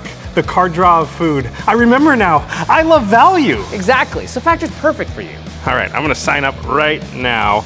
Also, is it cool if I switch the food for the treasure? Sure, why not? Thank you. Expropriate. Head to factormeals.com/command50 and use code command50 to get 50% off your first box plus 20% off your next box. That's code command50 at factormeals.com/command50 to get 50% off your first box plus 20% off your next box while your subscription is active. You browsing for some new tech? Yeah, I'm building Tiamat and ARCHIDEKT. Ooh, how about Zergo and Ojutai? Did you just drag and drop that card image directly into your deck? Yep, with ARCHIDEKT, you can drag and drop card images from EDH Rec or Scryfall directly into the deck list. No typing required. That is so cool. Ooh, okay, check this out. I'm gonna drag and drop Dragon Storm into the deck, and then boom, I'm gonna drop a bunch of dragons on the battlefield. A 9-drop, huh? Seems ambitious. It was just for the pun. ARCHIDEKT is the best place to browse, brew, and playtest commander decks. Just go to archidekt.com/commandzone to get started. That's ARCHIDEKT.com/commandzone. All right, we are back. Yeehaw! We are talking about. I had to do something cowboy-ish. I know. Yeah. I didn't wear my hat for this one. I wore a hat for a couple of upgrades. I wore a baseball hat. I should have wore a cowboy hat. See? We even have them back there for for game nights. Yeah. I know. Well, it is the last Thunder Junction episode, so we're a little bit cowboyed out, maybe. Maybe. Anyway, no, we're not cowboyed out. We need to cowboy up. Isn't that a thing? I don't know. All right. We're moving on here. We're talking about the cards in the 99 from Outlaws of Thunder Junction. Our next card up is a mono black one. It is a spree card. It is Insatiable Avarice. 1 black for a sorcery. Has spree, but only 2 options. Option number 1, you +2, so it would be 3 mana to do this. Search your library for a card, then shuffle and put that card on top. And then the second spree option is plus black. Target player draws 3 cards and loses 3 life. So for black, you can draw 3, lose 3. For black, and 2, you can search for, remember, it resolves in this order. Search for a card, put it on top of your library, then draw 3 cards and lose 3, one of which will be the card that you search for. Okay. So it's a 3-mana Imperial Seal-ish, a 3-mana draw 3, 5-mana Demonic Tutor draw 2. Sure. Ish. You lose some life in there. And it's black. Yeah. Which is rough.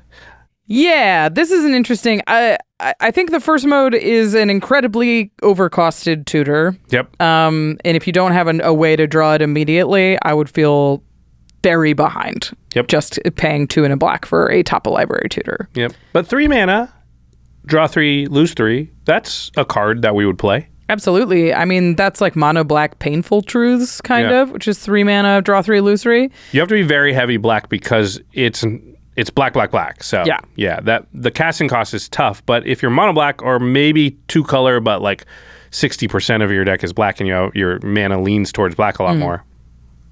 Because you don't need to cast this on turn 3 either. No. You don't need cards yet. So you're casting this, a little bit later than that. Mm-hmm. So it's not like you need to hit black in your first 3 lands or something like that.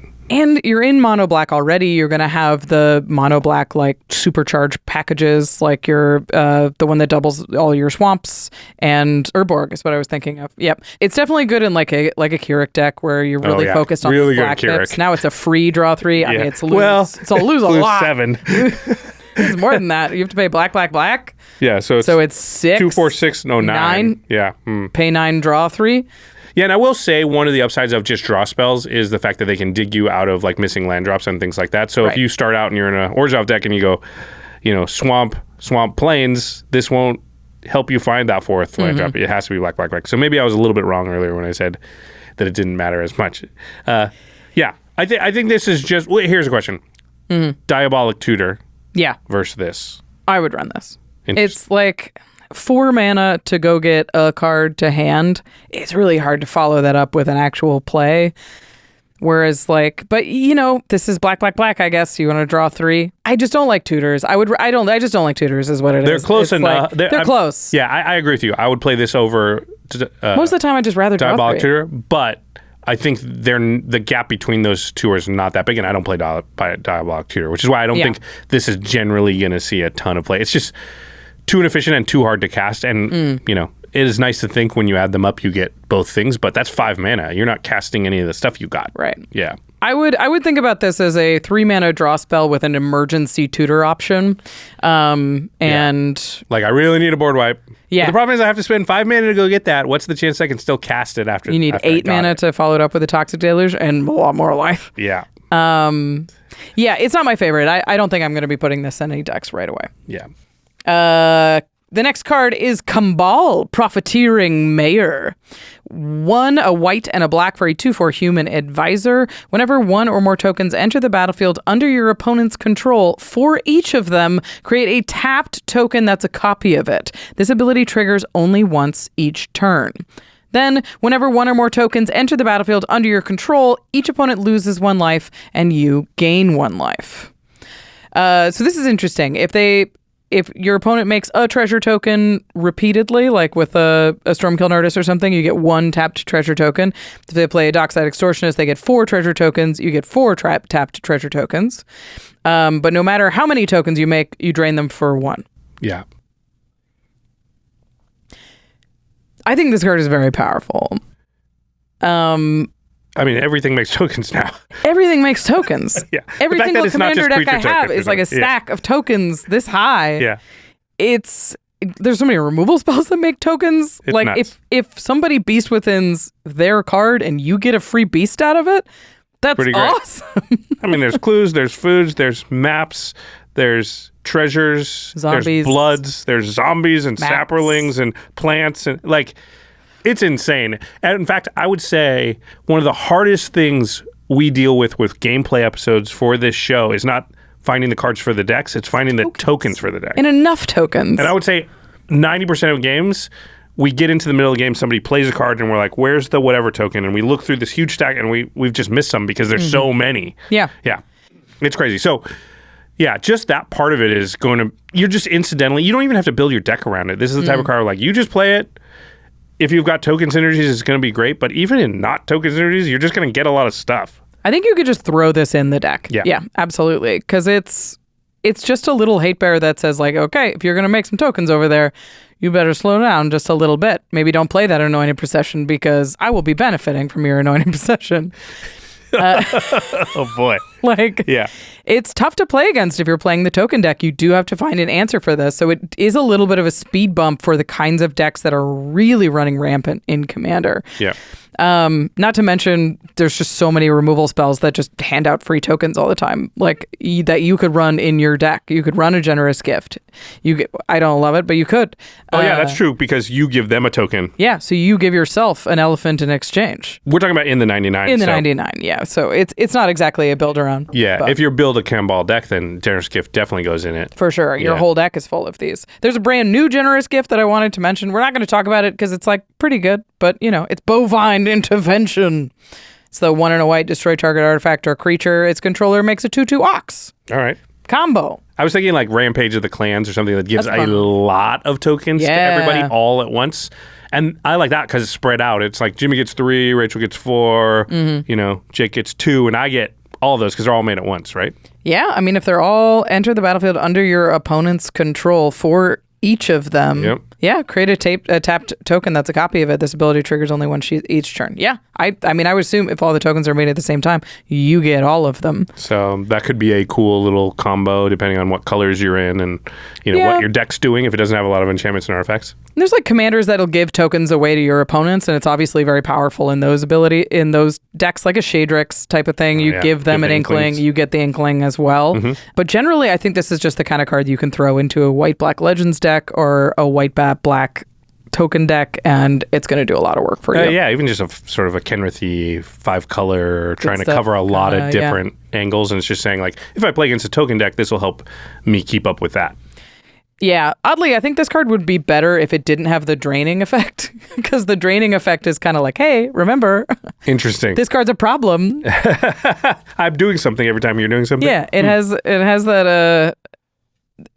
I just think it's going to be annoying because you're going to have to be like, hey, can I borrow a couple goblin tokens? Yeah. I'm going to make those too. Yeah, okay. Can I borrow saplings? Yeah, can I borrow a couple of those? Your board's just full of their tokens. It's very annoying. That'll cause me to want to kill you. Yeah, you're going to need... Yeah, 4 beasts. Sorry, I only have 3 beasts. Can I borrow one of your beasts? Okay. The next one is Lavaspur Boots. Mm-hmm. It's not really a cowboy Wild West type of setting unless there are some boots with the spurs. Mm-hmm. They are meant for walking. Lavaspur Boots. 1 mana for an artifact equipment.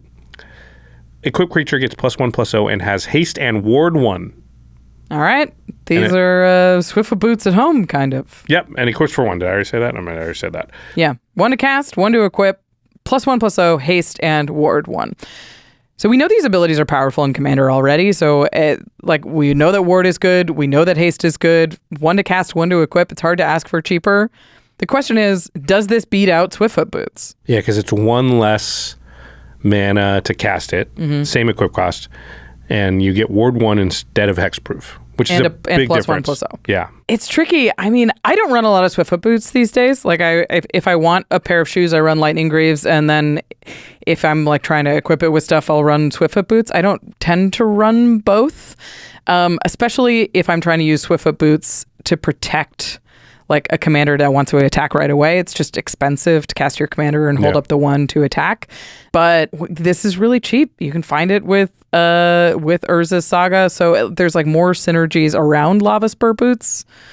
Yeah, I'm like you. I don't play Swiftfoot Boots that much. So the question is kind of like, it's definitely not as good as Greaves. Lavaspur Boots is not as good as Greaves. So I don't think so. Yeah, it's Lavaspur Boots. The amount of mana you save between 2 and 1 versus the equip cost of 0 and 1 is...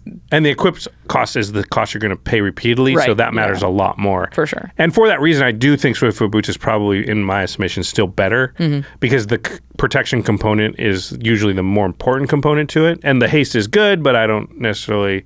Usually you're playing Swiftfoot Boots, and usually you're playing Greaves also, mainly because I don't want my commander to die. Mm-hmm. I think haste is a huge part of those, though. I attack more than you do, but like... It's a very good part, but I think you you want the protection and the haste is gravy. Yeah. It's rarely that I want the haste and the protection is gravy. And the Ward 1 is a huge difference between hexproof. Yeah. And the 2 mana casting cost versus the 1 mana I think is less of a big difference. Yeah, to me, because I'm not going to pay that over and over. So it's really just 1 mana total somewhere over the course of the game, which feels okay to me. If the equip cost was 0 on Lavaspur Boots, I would have a different... Then definitely, yeah. Or if Swiftfoot Boots was 2 to equip and Lavaspur Boots was 1, although Swiftfoot Boots becomes quite bad at 2 to equip. I think the 1 colorless is actually huge. It just fits into commander curves really well, especially in decks that are running talismans and that kind of thing, because so often... Cast the Signet, or not Signet. You cast your Arcane Signet, There you go. you cast your Mind Stone, and then you can cast it right away, and it comes down the turn before that, so it just fits in the early turns better for me. Whereas Swiftfoot Boots, I would still rather ramp on 2, and then I want to cast my commander. Even if I don't have the Swiftfoot Boots, it feels awkward. But the problem is, in those scenarios, you often, if you're so tight, don't have the extra mana to equip it anyway. Yeah.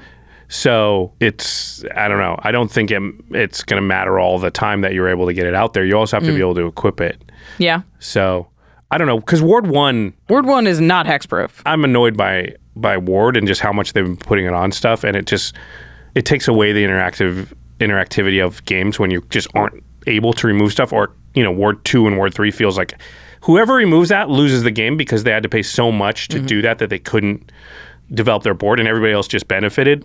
But Ward 1 is the one where I think they should have just they shouldn't have had Ward in a number. I think Ward should have just only been Ward 1, and that's all you can do. Sure, yeah. And just give it hexproof or give it Ward, but also just don't do that most of the time. So to me, Ward 1 is just not very much protection. If it was Ward 2, I think they're concretely better than Swiftfoot Boots. Yes. I will be putting this probably over Swiftfoot Boots in Lord of Tressorhorn because the +1/+0 makes a very big difference when your commander's power is 10. But that is a pretty narrow use case. Yeah, and I can't think of a deck that I have where I even care about the power of the commander.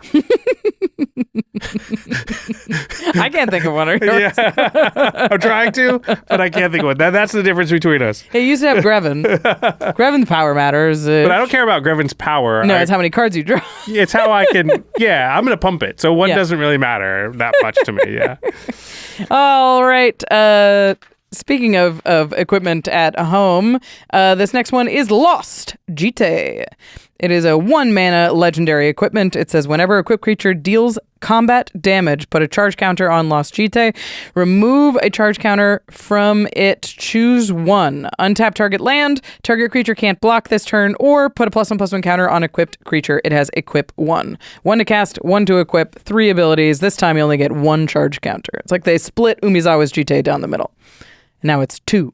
Yeah, I mean, Umezawa's Jitte is broken, so I'm glad they fixed it. But they lowered the cost to make up for it, which is a big deal. It's a big deal. Yeah. And these abilities are interesting. They're not as punishing as Umezawa's Jitte, which has removal and gain life. And the removal is the part where it's just why does it have removal? That just seems mean. That's the fact that you can just pick off creatures after that thing has died is bananas. Yeah.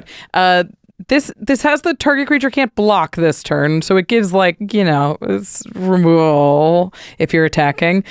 But I think the big thing to talk about here is the untapped target land. Yeah. Because you can kind of store mana in this sword. Yeah, you brought this up, and I didn't think about it in these terms, but it's a smart way to think about it, which is it kind of makes each counter a treasure. Yeah. At minimum a treasure. Yeah. Because it taps for mana of any color, and it's like an expenditure of a resource. Yeah, right? You take off the counter and you untap a land, and then you have to use that land right now. Otherwise, why'd you do that? Very similar to a treasure, yeah. That's at a base level, obviously. Yeah, and it gets even better the more powerful lands you have. Yeah. So if you have a Nykthos, if you have a Cabal Coffers, if you have a Gaia's Cradle, if even you're a Lotus Veil or something. Yeah, anything that taps for more than 1 mana, this gets better and better and better. Yeah, I like to run a lot of untappers and run bounce lands, and even those enchantments like Market Festival. If you can make yourself a land that taps for 4, and then have 2 or 3 even 1 or 2 things out that untap lands. And this Jitte, you could remove a counter, tap it, remove another counter, tap it, remove another counter. Remove a counter, untap it, and then tap it, obviously.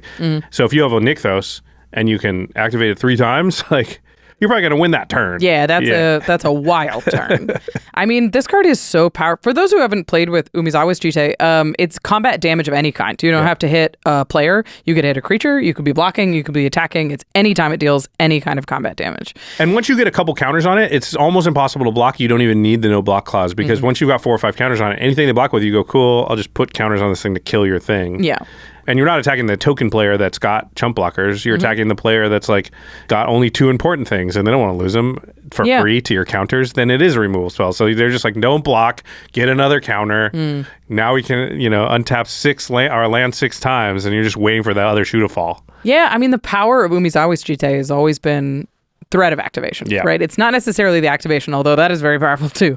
But the fact that they could do it means that you're not going to commit more creatures to the board. Means that you have to play on the back foot until that is gone. You can't play any small creatures, right? They're just so free to kill. Yeah, even the big ones you can't really block. Yeah, and this is not as good because the modes are not as good. The life gain is sort of sneaky good on Umezawa's Jitte as just like you're losing game, but they just can't kill you. Yeah. But it can give you a lot of mana, so it might be able to do a little bit of an impression of a Sword and Feast and Famine later in the game. But I think this is probably only playable like if you've got some of the lands like you said. I don't think you can just run this in a deck and be like, I'm going to untap my basic lands or my, my triomes. That's not going to be impactful enough. I think you have to have Cabal Coffers, a Nykthos, something like that, something very high impact. But you have to have 1 or 2 of those. It's going to be great in the decks where you're running that little package where you got an expedition map and you're going to go find your Cabal Coffers and that's one of your game plans. Then this becomes quite good.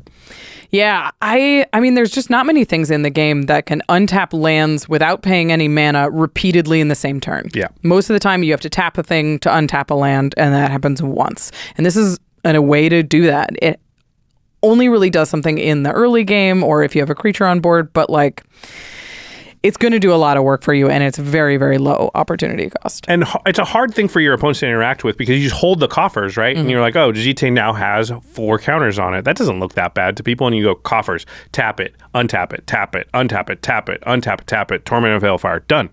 Yeah. Right? Whatever. But it's just like, exsanguinate. Doesn't like their opportunity to interact with that was very low, very tough. They can even kill the creature out from under it, right? Yeah, it doesn't matter. Yeah. So it's the ability of the sword is removing the counters. Yeah.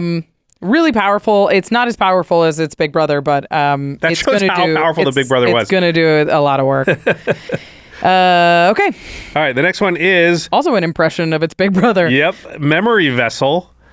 It is 3 red for an artifact. You tap and exile Memory Vessel, and then each player exiles the top 7 cards of their library until your next turn. Players may play cards they exiled this way, and they can't play cards from their hand.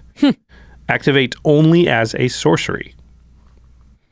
It's worth noting both Lost Jitte and this card are available in the Big Score expansion. Those are just going to be in the play boosters in the list slot, but they'll have a different keyword or icon on them. Both kind of reimagined fair versions of, spooky cards from the past. Yeah. Boogeymen from the past. This is a new memory jar. We've got them in a vessel now. Slightly less specific. Where's my memory? I swear I left it in this jar. Nope. It's in these dice. I don't know. Those are totally dice. Yeah, so this is my Horcrux, my D&D dice. It's just 1 in each. Yeah, this is very interesting. It's got a lot of fixes on it. It exiles itself. It has colored pips. Yep. It can't be activated at instant speed. Right. Yep. There's a lot of... Memory jar was broken in so many ways. There's a lot of breaks. It also impulse draws instead of drawing. Yep. To me, the biggest one, and the biggest thing that kind of makes it... Because Memory Jar, there's all kinds of loops and combos with it, obviously. Yeah. But even at a base level, a really good usage of it was you play it, you wait till your next turn, you activate it, and now everybody sets their hand aside and picks up a new 7, which sounds like, hey, everybody got the same thing, but it's your turn, and you just untapped. Unless they didn't do anything on their turn and have a Vedalken Orrery out, they're stuck with only the instance that they have mana to cast. So they draw kind of 0 cards, maybe like 1. It's basically like they mill 7, you draw 7. Yeah, they're going to get those other ones back, but you drew 7, you cast those 7, then the turn ends, and you get the other cards you used to have back, and so do they, but they didn't get to use any of the cards in the interim. And that's just a very like baseline scenario for Memory Jar. It just became a sort of draw 7, which is nuts. Never mind that they didn't know, like, hey, don't make this recurable and other things. And then you can do stupid stuff like Cyclonic Rift, and then they have to discard all of that stuff. And, like welder it in and out and in and out. Yeah, Memory Vessel has a lot of breaks on it to prevent it from being Memory Jar, but it does have some sort of interesting lines of text on it that I don't think I've ever seen.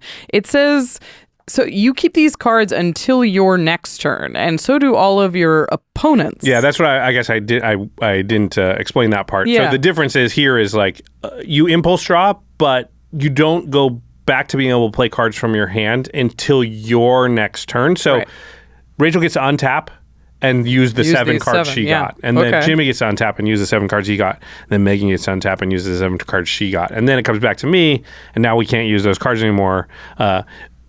It's until your next turn, not even the end. So, yeah, that makes it a lot worse because you're getting 7 cards, sure, and you get them first, but everybody does get 7 cards that they're going to get to play 7 from. fresh cards. Yeah. The interesting thing about it is it says that they cannot play cards from their hand. That's weird. Which I don't think that's a line of text on any other Magic card. I can't think of one, but it's so you can lock players out of their draw engines if you know that they have a scary card in their hand because you bounced it or something. They tutored. You can be like, yeah, you can cast that after you play with these 7 cards. So it does sort of trap them with 7 for a full rotation. If you have any information about what's in their hand, it can be very, very powerful effect. And if they have any kind of onboard card draw engine, like a Guardian Project or, when they cast creatures, they're drawing extra cards. They're not getting any of that benefit for a full turn. They'll untap with a lot more cards, but...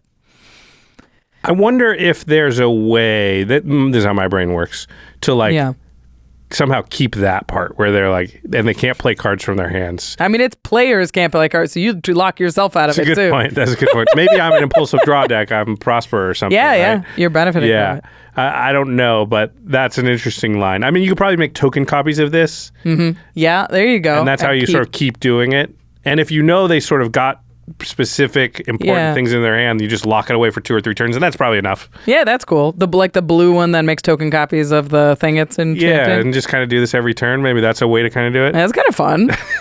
I mean, it's a lot of hoops to jump through for to keep them from to really frustrate Jimmy, but it might be worth it. Jimmy would jump through these hoops to frustrate you, Josh. That's how we know we're friends. It's worth noting you can play this with a Drannith Magistrate. You can cast the cards out of your hand. They can't cast the cards out of their, They can't cast anything. Can't play from hand, can't play from exile. Aha! Got him. Turns out Drannith Magistrate's pretty impressive. Pretty good. All right, let's keep moving. This next card is Pillage the Bog. Black and a green for a sorcery. Look at the top X cards of your library, where X is twice the number of lands you control. Put one of them into your hand and the rest on the bottom of your library in a random order. It has plot 1 black green.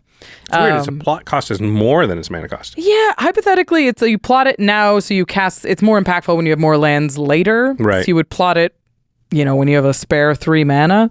The longer you wait, the closer it gets to a tutor, I guess. Yeah. I think that you see more and more lands. If you're in a ramp deck, obviously you wait until you're like, I'm going to cast a Explosive Vegetation next turn, so I'm going to wait. Yeah, there you go. I was trying to think of the one. Yeah. The one now, that 16 lands in play. I'm going to look at the top 32. It just is a demonic tutor at that point. Yeah, it's an interesting card because this looks like Once Upon a Time. This looks like Commune with Nature. These kind of look at the top 4 and you get the best one. Where these sort of cantrips are more powerful in 1v1 Magic. Yeah, we don't see them a lot in Commander. Yeah, but this scales with the game a lot more. Mm-hmm. And because so many decks are based around getting more lands into play, like rampant growth and just basic land ramp, that this scales almost exponentially with the game if you're a land ramp deck. Yeah. So you can see more and more and more cards. If you're a combo deck and you're looking for specific pieces, or if you're looking for specific pieces that have redundancies, like a Ramunap Excavator type effect, that that you've got 3 in the deck, looking at the top 15 is pretty good. Mm-hmm. If you're digging for a board wipe or a removal spell, this will find it. If you're like me and you don't play a lot of tutors, I like that this is kind of a tutor light, where you're not finding exactly the card that you're looking for, but you're finding like a piece that you could use. Sure. I think that's like finding cool. a loophole in my I don't want to play tutors. Exactly. I can cheat myself. You have to put in work to make it a tutor. Right. Do you think it's only playable in sort of land, like decks that are heavily part of their plan is putting extra lands into play? Could I play this in a deck that is, just a normal green black deck? It's got some ramp, but it's not trying to put a lot of extra lands into play. It's just, it's got Rampart Growth and Cultivate, and that's kind of it. Yeah, I think if it's got land ramp in it, then yeah, I would consider running this. Where it's just like, if you cast this on turn 6 for 2 mana and you look at the top 12, 14 cards of your library, that's pretty good. Mm-hmm. That's like you're going to see, a fifth of your deck at some point, a sixth of your deck at that point. Sure. Trying to think of how many cards you've drawn or milled or whatever. Yeah. Yeah, doing percentages is not my strong suit. It's like a sixth. Yeah. Yeah. So I think if you're trying to assemble, like, I need this piece and I need this piece and I need this piece, but there's redundancies in that, it's very good at those kind of things. But yeah, I was thinking about it too, and I think Limdol's Vault is kind of a little bit similar. Yeah, I like this comparison. I like Pillage the Bog better because it puts it in your hand. It's true. Limdol's Vault is... It's like scry a million and your next draw is going to be great. I'm not saying I like Limdol's Vault. I never play it mostly because it's just a lot of brain work. Yeah, I agree. Just because you got to reorder the cards, and you're not just thinking, oh, it's got a card I want. It's like, are these 5 better than the next 5 are going to be? Yeah. Yeah, which is hard. Yeah. I don't know. I was just thinking of it as like, there's a chance you're only going to go so far. You're not... Limdol's Vault can be used to like find something specific. It can cost you a lot of life, but it can go find whatever you want for the most part. Whereas Pillage the Bog is going to whiff sometimes. It's not going to whiff in that it will find you something, but if you want something specific, even if you've got redundancy, 3 Remnant App, Excavator, Crucible of Worlds in your deck, some amount of time it will not hit that because they just won't be in the top 10 or 12 of your deck. But this is the difference between you and me. I don't love like not being pretty sure I know what my card's going to do. I don't like tutors either. I would just rather run a draw spell. Sure. Yeah. Because if I at least have a card that says draw 3 or draw whatever, I know it, Night's Whisper or something. I know what I'm going to get and I know what role it's filling. And this one's like ambiguous to me, where to the point where I'm like, I don't know if I categorize this as a tutor. I guess it's not really card draw. I don't really know like what it's a cantrip role it fills. I'm way more comfortable dumping this on turn 2 to hit a land drop than I would be a demonic tutor or something like that. But if I put in my cantrip in my head, I'm like, well, why am I paying 2 for a cantrip? I don't want that. Yeah, it draws you see a lot more. But then it's a tutor. Yeah. But it's I wish this went to the graveyard. I wish the game had been designed more in this direction, where I was forced to play more cards that had variants to them. I think that would be fun, but it's not. They've given me so many precise ones over the years that I have to be like literally choosing this over ones that are precise, and it's hard for me to make my brain want to do that. I like this more than Insatiable Avarice, just as a card. I think I do too. Which is funny because that is a tutor and a draw spell, and I like the efficiency of this. I like that it's just going to make your deck work better, which is what cantrips are designed to do. Cool. Let's keep moving. All right, the next one is Pitiless Carnage. 3 and a black for sorcery. Silly name. Sacrifice any number of permanents you control. Then draw that many cards. Sweet. And it has plot for 1 black. That's pretty cool. Okay. Yeah, the plot here makes a ton of sense because often it's got obviously comparisons to Bontu, God Eternal Bontu, and Reprocess. Yeah. And those cards can be very good in the right circumstances, but one of the downsides is, especially if you end up sacrificing lands to them, which sometimes you do want to do, you spend so much mana on to get the effect that, like, yeah, you draw 7, 10, 12, 15 cards, but you don't have a lot of resources left to deploy the cards you just drew. And plotting this pretty early in the game and then just waiting till you got enough stuff and casting it for free means like, oh, that's a totally different scenario. Yeah, this is the kind of effect that your opponents forget about. You set it on plot on turn 3 or 4 and slowly accrue resources until you can slam this. And it's free. Yeah, you've drawn 12 cards. You have 12 new cards. You probably got sacrifice triggers off of all that. This is just another one of these effects I would replace. Probably got Eternal Bond 2 over it because of the efficiency, I think, really matters more than the body. Yeah. At least in most decks, unless you're trying to loop it. Yeah, these effects are really, really powerful. If you're making stuff, then this is going to turn all your junk into cards. Into more junk that you can then cash in again later. All right. Up next, we have another plot card. This is Railway Brawler. 3 green for a Rhino Warrior with Reach and Trample. He's a 5/5. Whenever another creature enters the battlefield under your control, put X+1/+1 counters on it where X is its power. It is plot 3 and a green. So you can plot it with 4 mana, and then you can cast it for free the next turn, follow it up with a creature, double something's power immediately. This is sort of the Guardian Project thing I was talking about earlier, where you're like, it has a very powerful ability, but you're not guaranteed to untap with it unless you save him and plan for him, plot him. Yeah, and that one makes sense to me. There is the downside that you are not getting to attack with it on the next turn, but the upside of it wasn't vulnerable during that time is pretty worth it, especially if you set up a turn where you know you're going to cast, get a couple of creatures out. Right. You're going to cheat something out that following turn. Maybe, I was going to say that. Like a sneak attack? Whoa. Yeah. Wouldn't that be nuts? Yeah. Is like, because that'd be a really hard sequence to pull off mana-wise with the 5 CMC, right? But not here. You go plot, next turn, I have 5 mana, I do this sneak attack and can activate the sneak attack maybe twice. That's huge because that's huge. They're twice as big. Yeah, it's the difference between a 10/10 thing and a 20/20 thing. So, and this kind of effect we were already playing, right? Like Unnatural Growth doubles the power, but this is a permanent effect. This doubling is really, really powerful, and I think it's really good with commanders that care about power or have naturally high power, where it's more impactful, especially if it fits in that curve. You want to do the 4 mana to plot the Railway Brawler, then pay 0 and follow it up with your commander.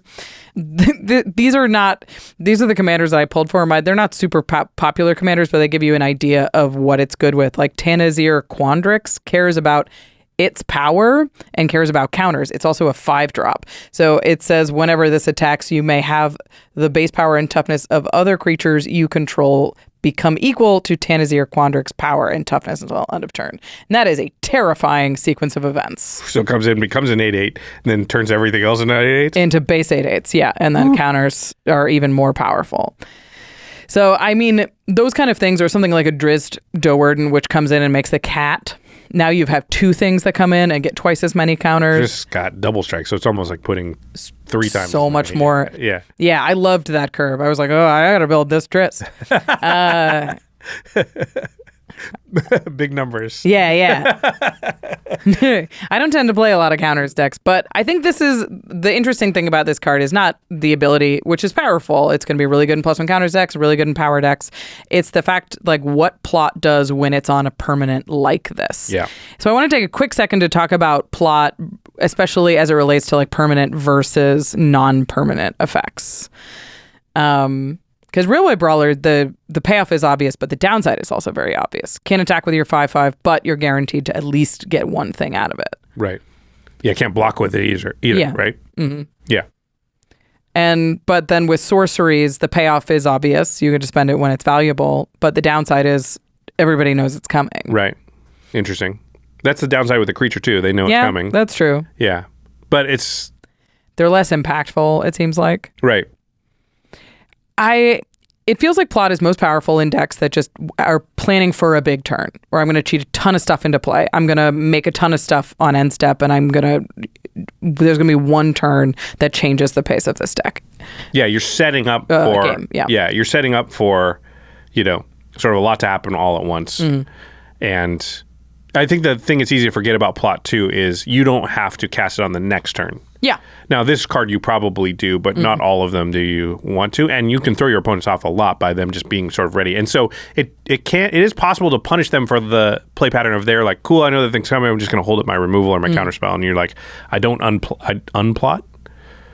I don't execute the plot. I don't execute the plot. I do something else, and they're like, uh-oh. Yeah, I held up all my mana. Now I have to do that again. Do I have to kill the thing they just played, even though that thing looks scarier? And will they do that again next turn? Yeah. So I think if you're afforded the ability to sort of play mind games in that way, it becomes a lot better as well. Yeah, I agree.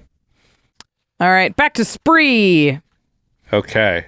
This is a very Josh card. It is Return the Favor, red for an instant, but it has Spree. +1 generic mana is copy target instant spell, sorcery, activated ability, or triggered ability. You may choose new targets for the copy. So fork something. Yeah. Notably activated and trigger abilities, which are not usually on cards like that.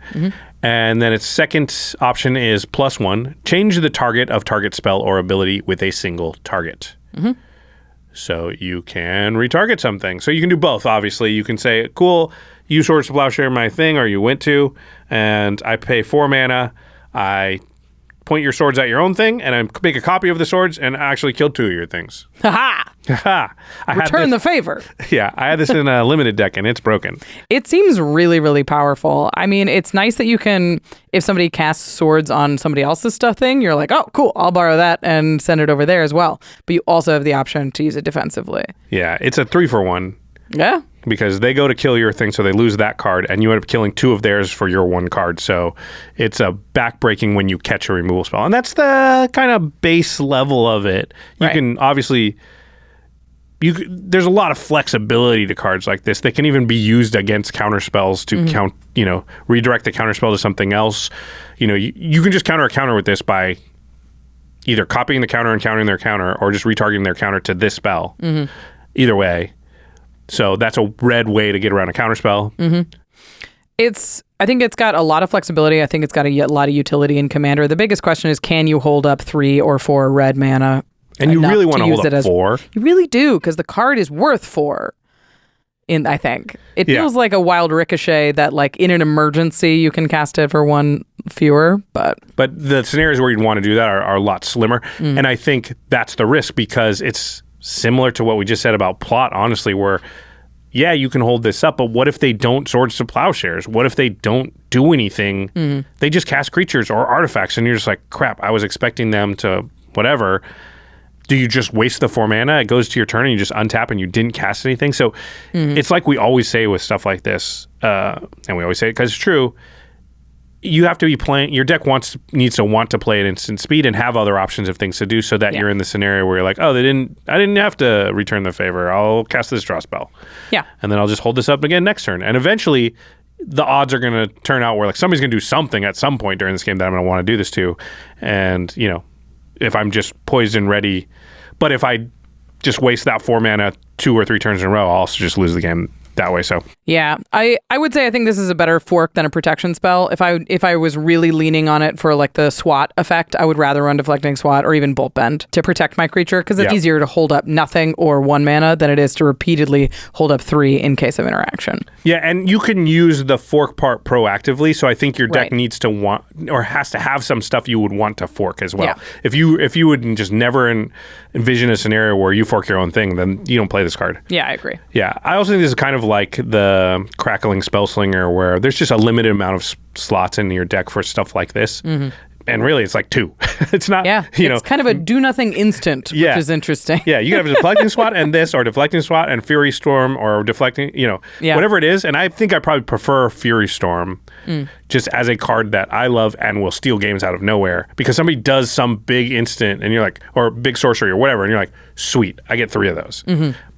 And they're like, but it was Torment of Hell. Yeah, you're dead. You guys all die before, yours resolves. Yeah, that kind of stuff. And you're like, you did it to yourself.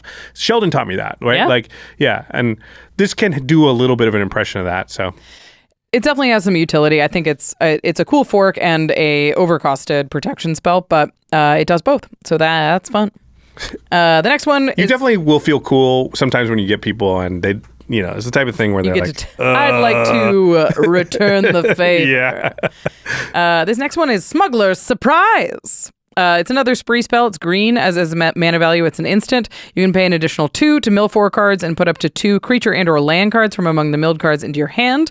You can pay an additional 4 and a green. You can put 2 creature cards from your hand onto the battlefield. Remember, it's an instant. Wow. You can pay an additional 1 colorless to give creatures you control with power 4 or greater hexproof and indestructible until end of turn. That's a lot. Those are all good things. Yeah, it's interesting because I think all the spree cards we've talked about before, all the modes are kind of related, and you can envision how, you know, A leads to B leads to C. Like, maybe if I only want to do C, that's fine, but like they're interconnected. This one, it doesn't feel that way. Like A or B or C. It really does feel separate. Yeah. It's very few. It seems unlikely that I want to like mill 4 cards, return 2 things to my hand, and give my stuff hexproof and indestructible. And you technically can mill 2, draw 2, and hope you get 2 creatures that you'll want to cheat into play, but that's very risky. I would rather just know they're there. Yeah, you paid 1, 2, 3. Green plus 6. You paid 8 mana to hope you hit. Yeah, you should have the 2 good creatures in your hand. And maybe you're like, I just have the extra mana, I will draw the 2. Yeah. Yeah, and I think that's not necessarily a bad thing. A card that has, you know, vastly different modes. Because it could be 3 spells. Yeah. That feel like 3 separate spells. Yeah. Which one of these modes do you think is the reason you play it, though? Cheat the creatures into play, I think, for sure. The instant speed is nuts. Instant speed. If you can end step Nyx Bloom Ancient with like something else, like that's bananas, right? If you can end step even just 2 Old huge Gnawbone beaters, and Nyx Bloom Ancient. Yeah, now it can attack immediately. Like the cheating into play is kind of nuts for the cost at instant speed. 6 mana at instant speed. You have to have them in your hand, but like it doesn't seem that hard in a green stompy deck.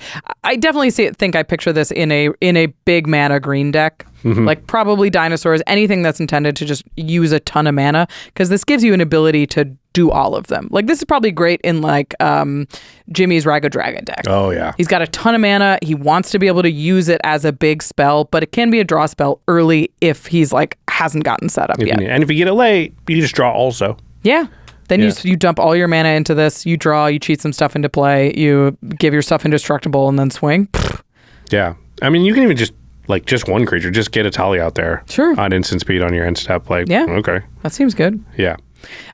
This card's sweet. It's going to be interesting to see where it winds up. I think big mana decks are the most natural home. All right, the next one, there's a new Sword of. Yeah, we thought they were done. Yeah, right? Well, this one kind of proves the cycle could go on for a while. It's a Sword of Wealth and Power. It's Dominic Mayer art, and it looks sweet. It does. It's 3 mana for an equipment. Equipped creature gets +2/+2 and has protection from instants and sorceries. Whenever equipped creature deals combat damage to a player, create a treasure token. When you next cast an instant or sorcery spell this turn, copy that spell. You may choose new targets for the copy. And then has equipped too, as all Sword ofs do. Yeah, 3 to cast, 2 to equip. Some interesting upsides. I think this has better protection than most swords. Protection from instants and sorceries. Worse evasion than most swords. Yep. Because it doesn't have protection from any colors. And that often matters because you often equip the sword and there is a player that you can just attack for free. Yeah, that won't block. Yeah. Or can't.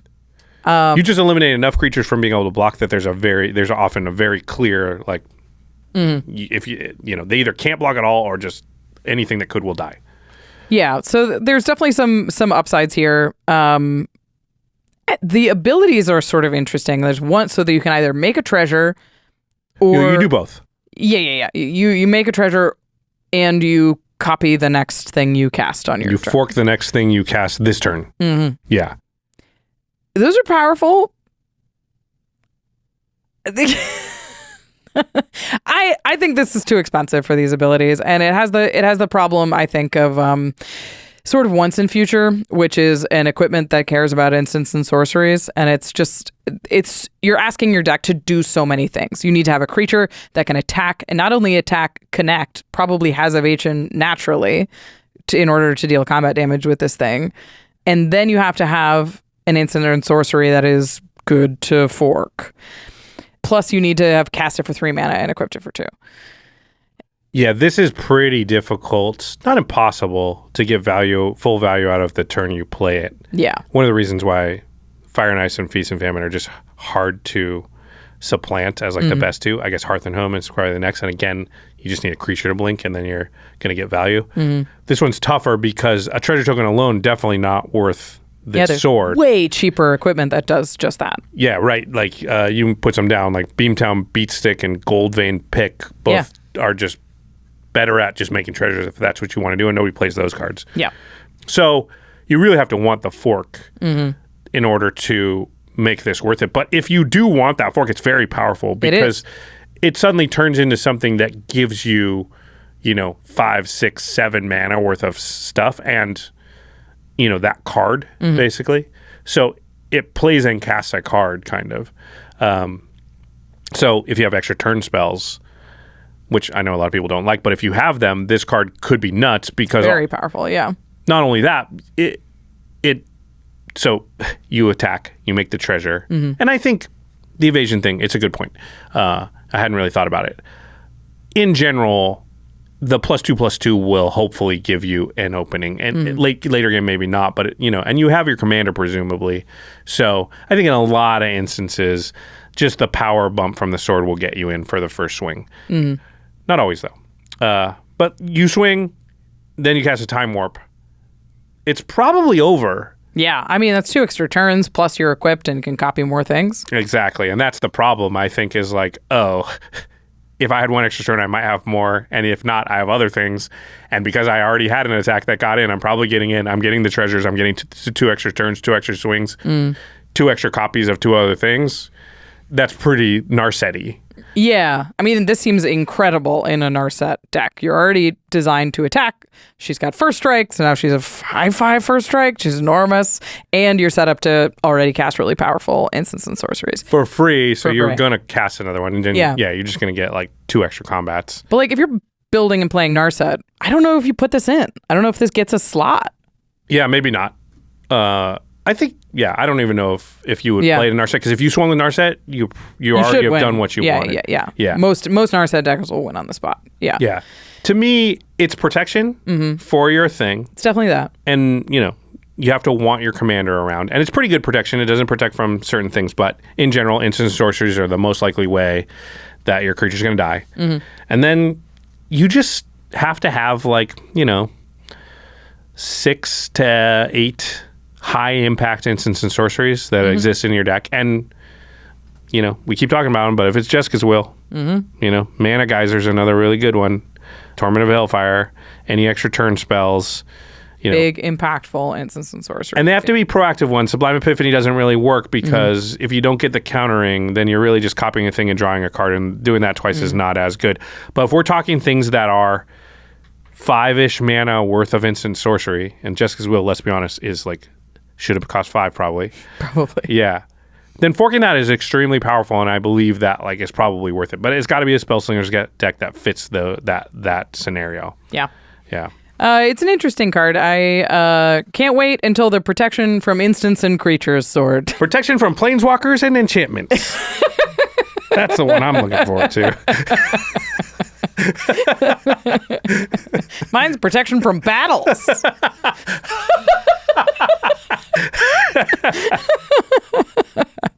All right, we're back to Spree. This spell is called 3 Steps Ahead. It's a single blue for an instant. With Spree, you can add an additional 1 in a blue to counter target spell, so it's cancel. You can add an additional 3 colorless to create a token that's a copy of target artifact or creature you control. Sweet. You add an additional 2 colorless to draw 2 cards and then discard a card. Speaking of Sublime Epiphany. Yeah, she's here, and she's been broken down into a few pieces. This is... What I like about this, especially when compared to Sublime Epiphany, is Sublime Epiphany, you're like, okay, when I get to 6 mana... It's going to be amazing. It's going to be really good. But I can't do that yet. But in the meantime, this is nothing. Yeah.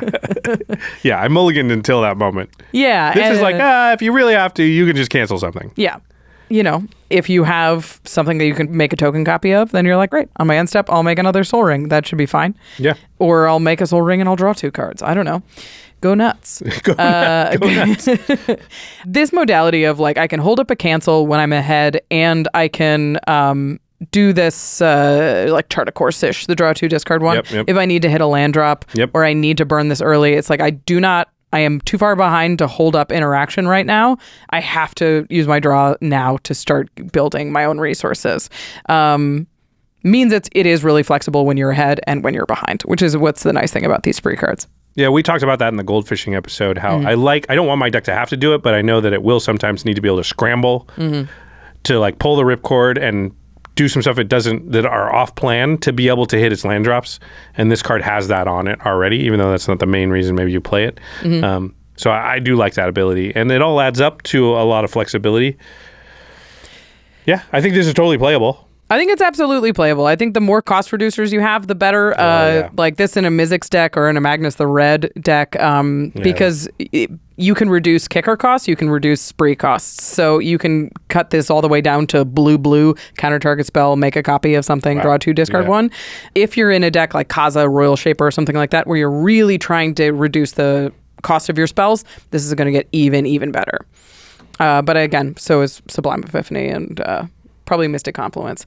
Nice flexible counter spells. I love those 2 cards though. So anything that's comparing to them, I'm like, I'm in.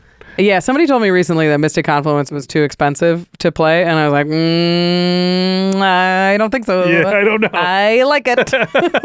But have you ever just bounced 3 things? Bounce, draw a card? Sometimes it's literally a bounce 3 things and your opponents are just like, I lose. I lost. Yeah. I love Mystic Confluence. Man, I'm excited about this next card. This next card is good. Yeah, I think it's sweet. It's good. It's very simple, but it's good. Tower Winder, 1 in a green for a 1/1 snake with reach and death touch. And it says, when it enters the battlefield, search your library and or graveyard for a card named Command Tower, reveal it and put it into your hand.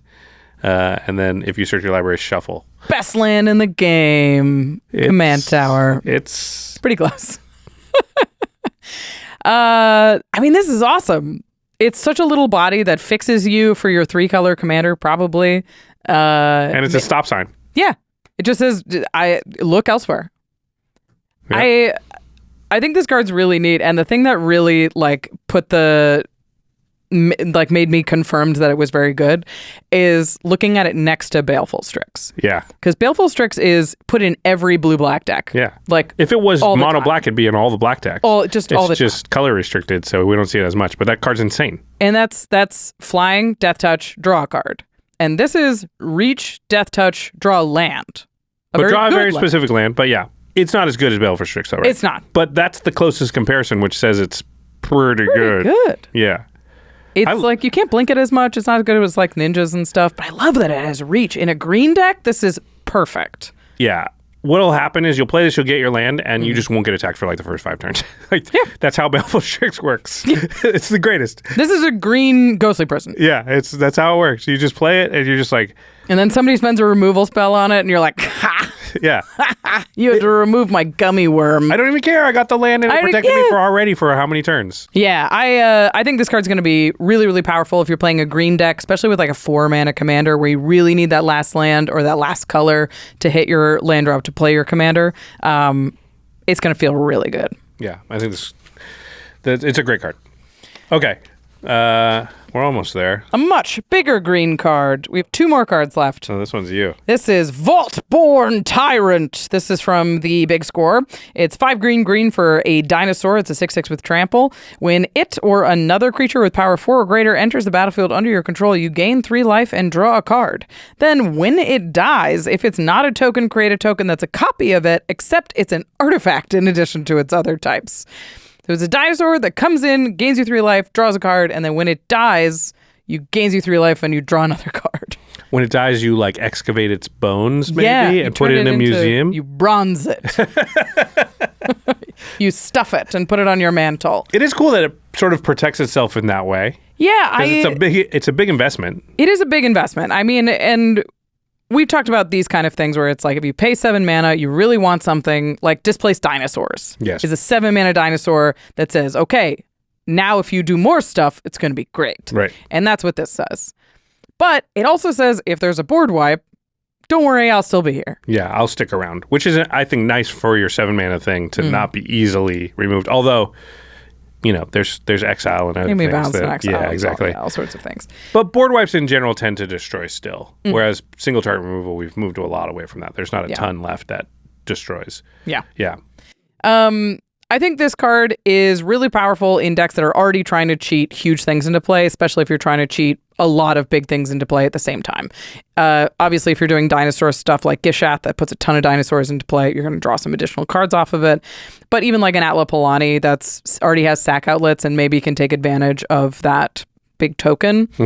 The only other place that I thought it would be kind of neat is places that can take advantage of the token it leaves behind. Because the token it leaves behind is sick. Yeah, if you can copy that token. Yeah. So new Girid could do it. Or old Girid. It would have to die to something that didn't kill Girid, but... Right. So you would need a sack outlet or something like that, or a board wipe, and then you follow it up with your Girid. Yeah, you populate it in some way. Yeah, because now you're drawing when it enters, you're drawing from the other one that you have. Like if you can make that token and start moving, that is an extremely powerful chain. That's cool. It costs 7 mana, so it's a lot. I don't like my 7 mana cards to be setup cards. I want them usually to be payoff cards. Yeah, but it'd be sweet. Picture it on your mantle, Josh. I wish it just drew a card for creatures entering. Why does it have to be 4 power or greater? Like, come on, I paid 7 for this. Mana. Yeah, can't it just also be a Beast Whisperer? That seems fair. That thing only costs 4. Josh, he's a dinosaur. He doesn't know any creatures with power 4 or less. Yeah, what? Because they're all down there going like, they're all down there going like, don't move. He can't see you if you don't move. If you stand on his feet. His vision's based on movement. This card's cool. If you're cheating big things into play, it's a great draw engine for that. If you're not cheating big things into play, it's probably a little too expensive. All right, we're down to the last one here. Yeah. It is Worldwalker Helm. It's 2 and a blue for an artifact. If you would create 1 or more artifact tokens, instead create those tokens plus an additional map token. Remember, maps are the one that you sacrifice to explore. And it has an activated ability, 1 in a blue, tap it, create a token that's a copy of target artifact token you control.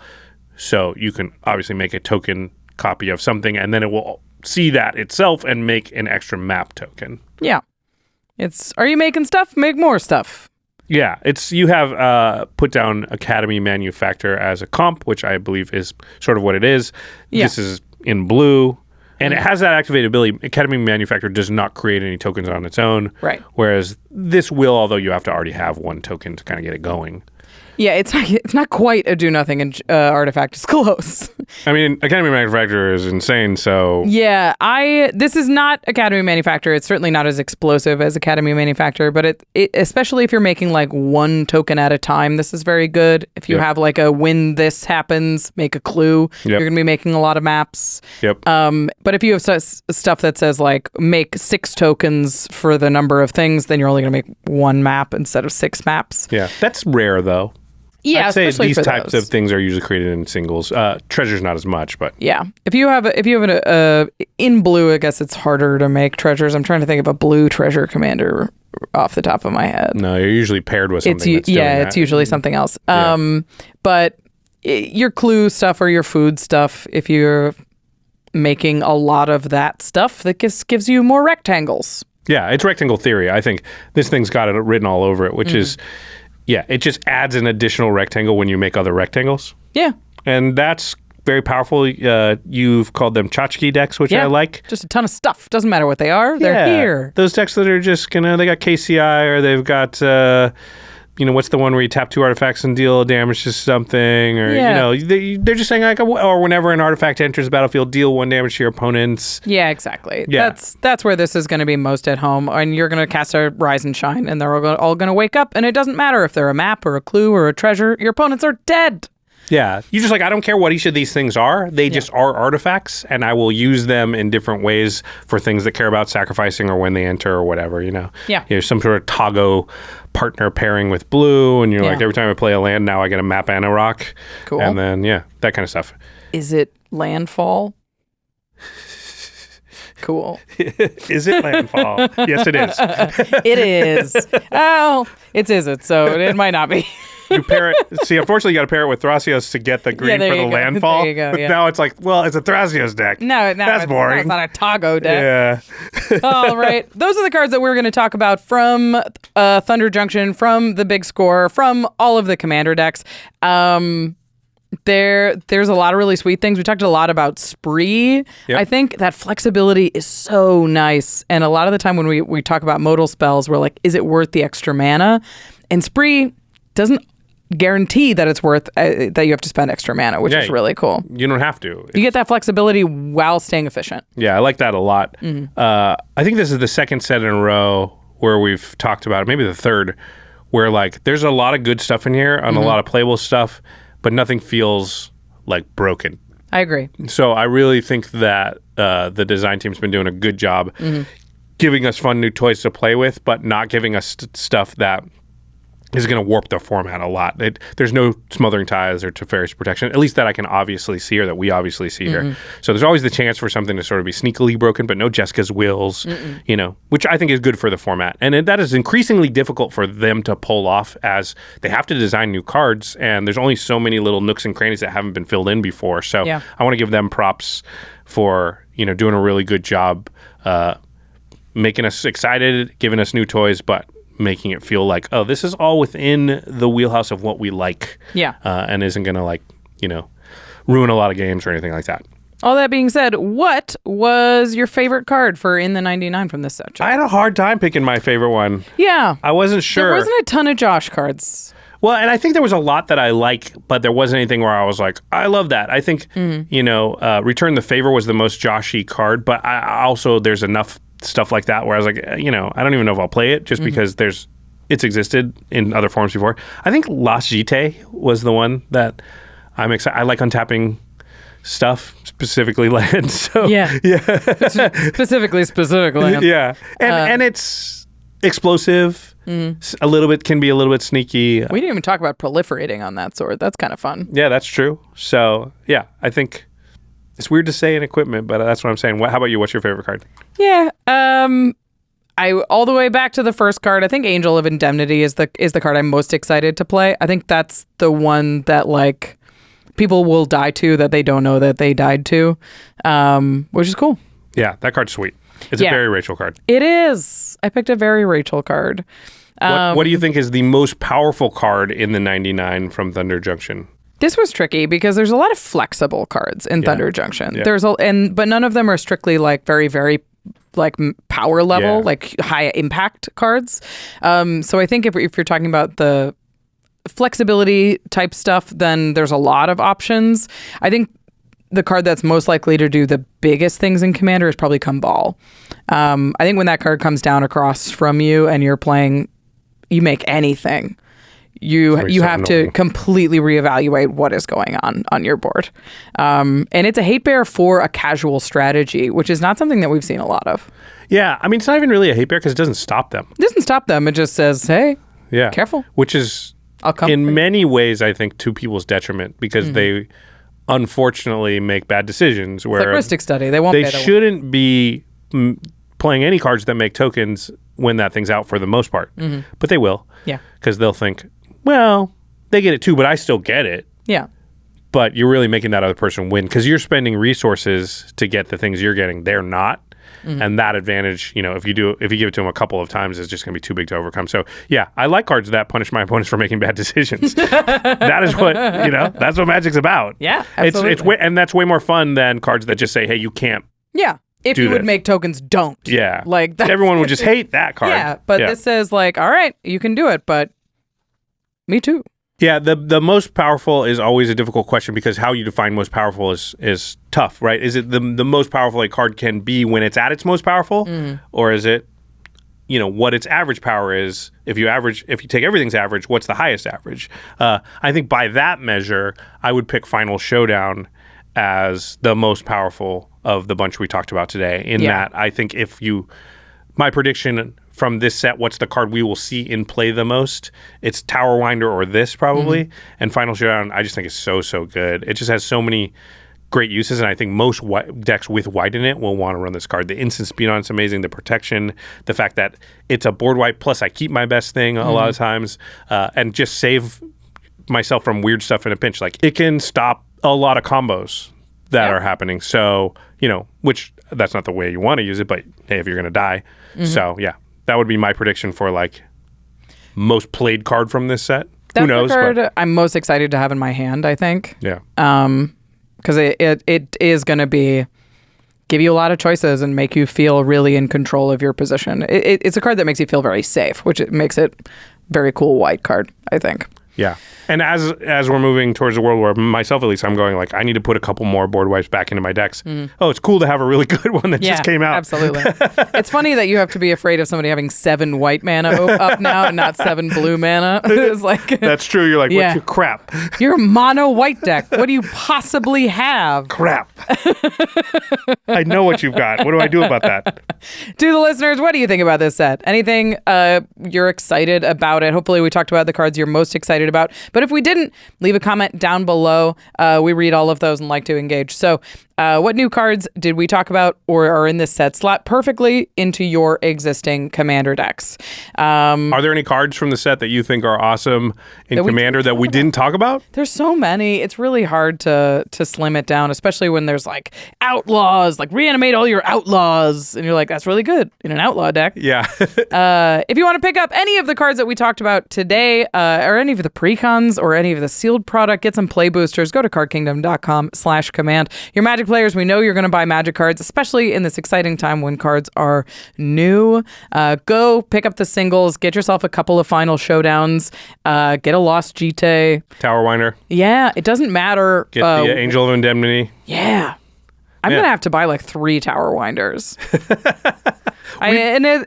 You know, the cards we chose for favorite and everything were all had white in them except for Lost Jitte, which could go in a white deck. Yeah, and it's a good equipment. You can find it in white decks. Yeah, white's getting a lot of fun toys lately, and Card Kingdom has a huge selection of cards, so you can pick up all of those. Maybe it's time for you to build a white deck. Maybe this is the moment. You want to build like a mono white flash deck with the mono? new Aven Interrupter. I'm not ready for Go that mono. yet. Yeah. You could do it, Josh. We're going to do an extra turns where I just pass you a mono white deck. I played one of your decks before, so Yeah, I don't mind that. Yeah. All right, of course, once you cardkingdom.com/command. Yeah, and once you get those cards, make sure that you keep them protected. ULTRAPRO is the game accessories brand that we trust our own collections to here at the Command Zone. If you go to ultrapro.com/command, you can get all kinds of awesome deals on their website for all kinds of stuff like binders and deck boxes and sleeves and playmats. They got wall scrolls, they got dice. If you need it to play the game or make your battlefield look awesome, ULTRAPRO has it. Again, ultrapro.com/command. Big thank you to our amazing team here at the Command Zone. Thanks to Damon Lentz, Eric Lem, Megan Yip, Gaurav Galati, Jordan Pridgeon, Jamie Block, Arthur Meadowcroft, Manson Lung, Josh Murphy, Jake Boss, Sam Waldo, Evan Limburger, Katie Cole, Mitch Trafford, and of course, Jimmy Wong. Thanks for listening, guys. Hope you're enjoying Thunder Junction. We'll see you next time. Peace. Yeehaw.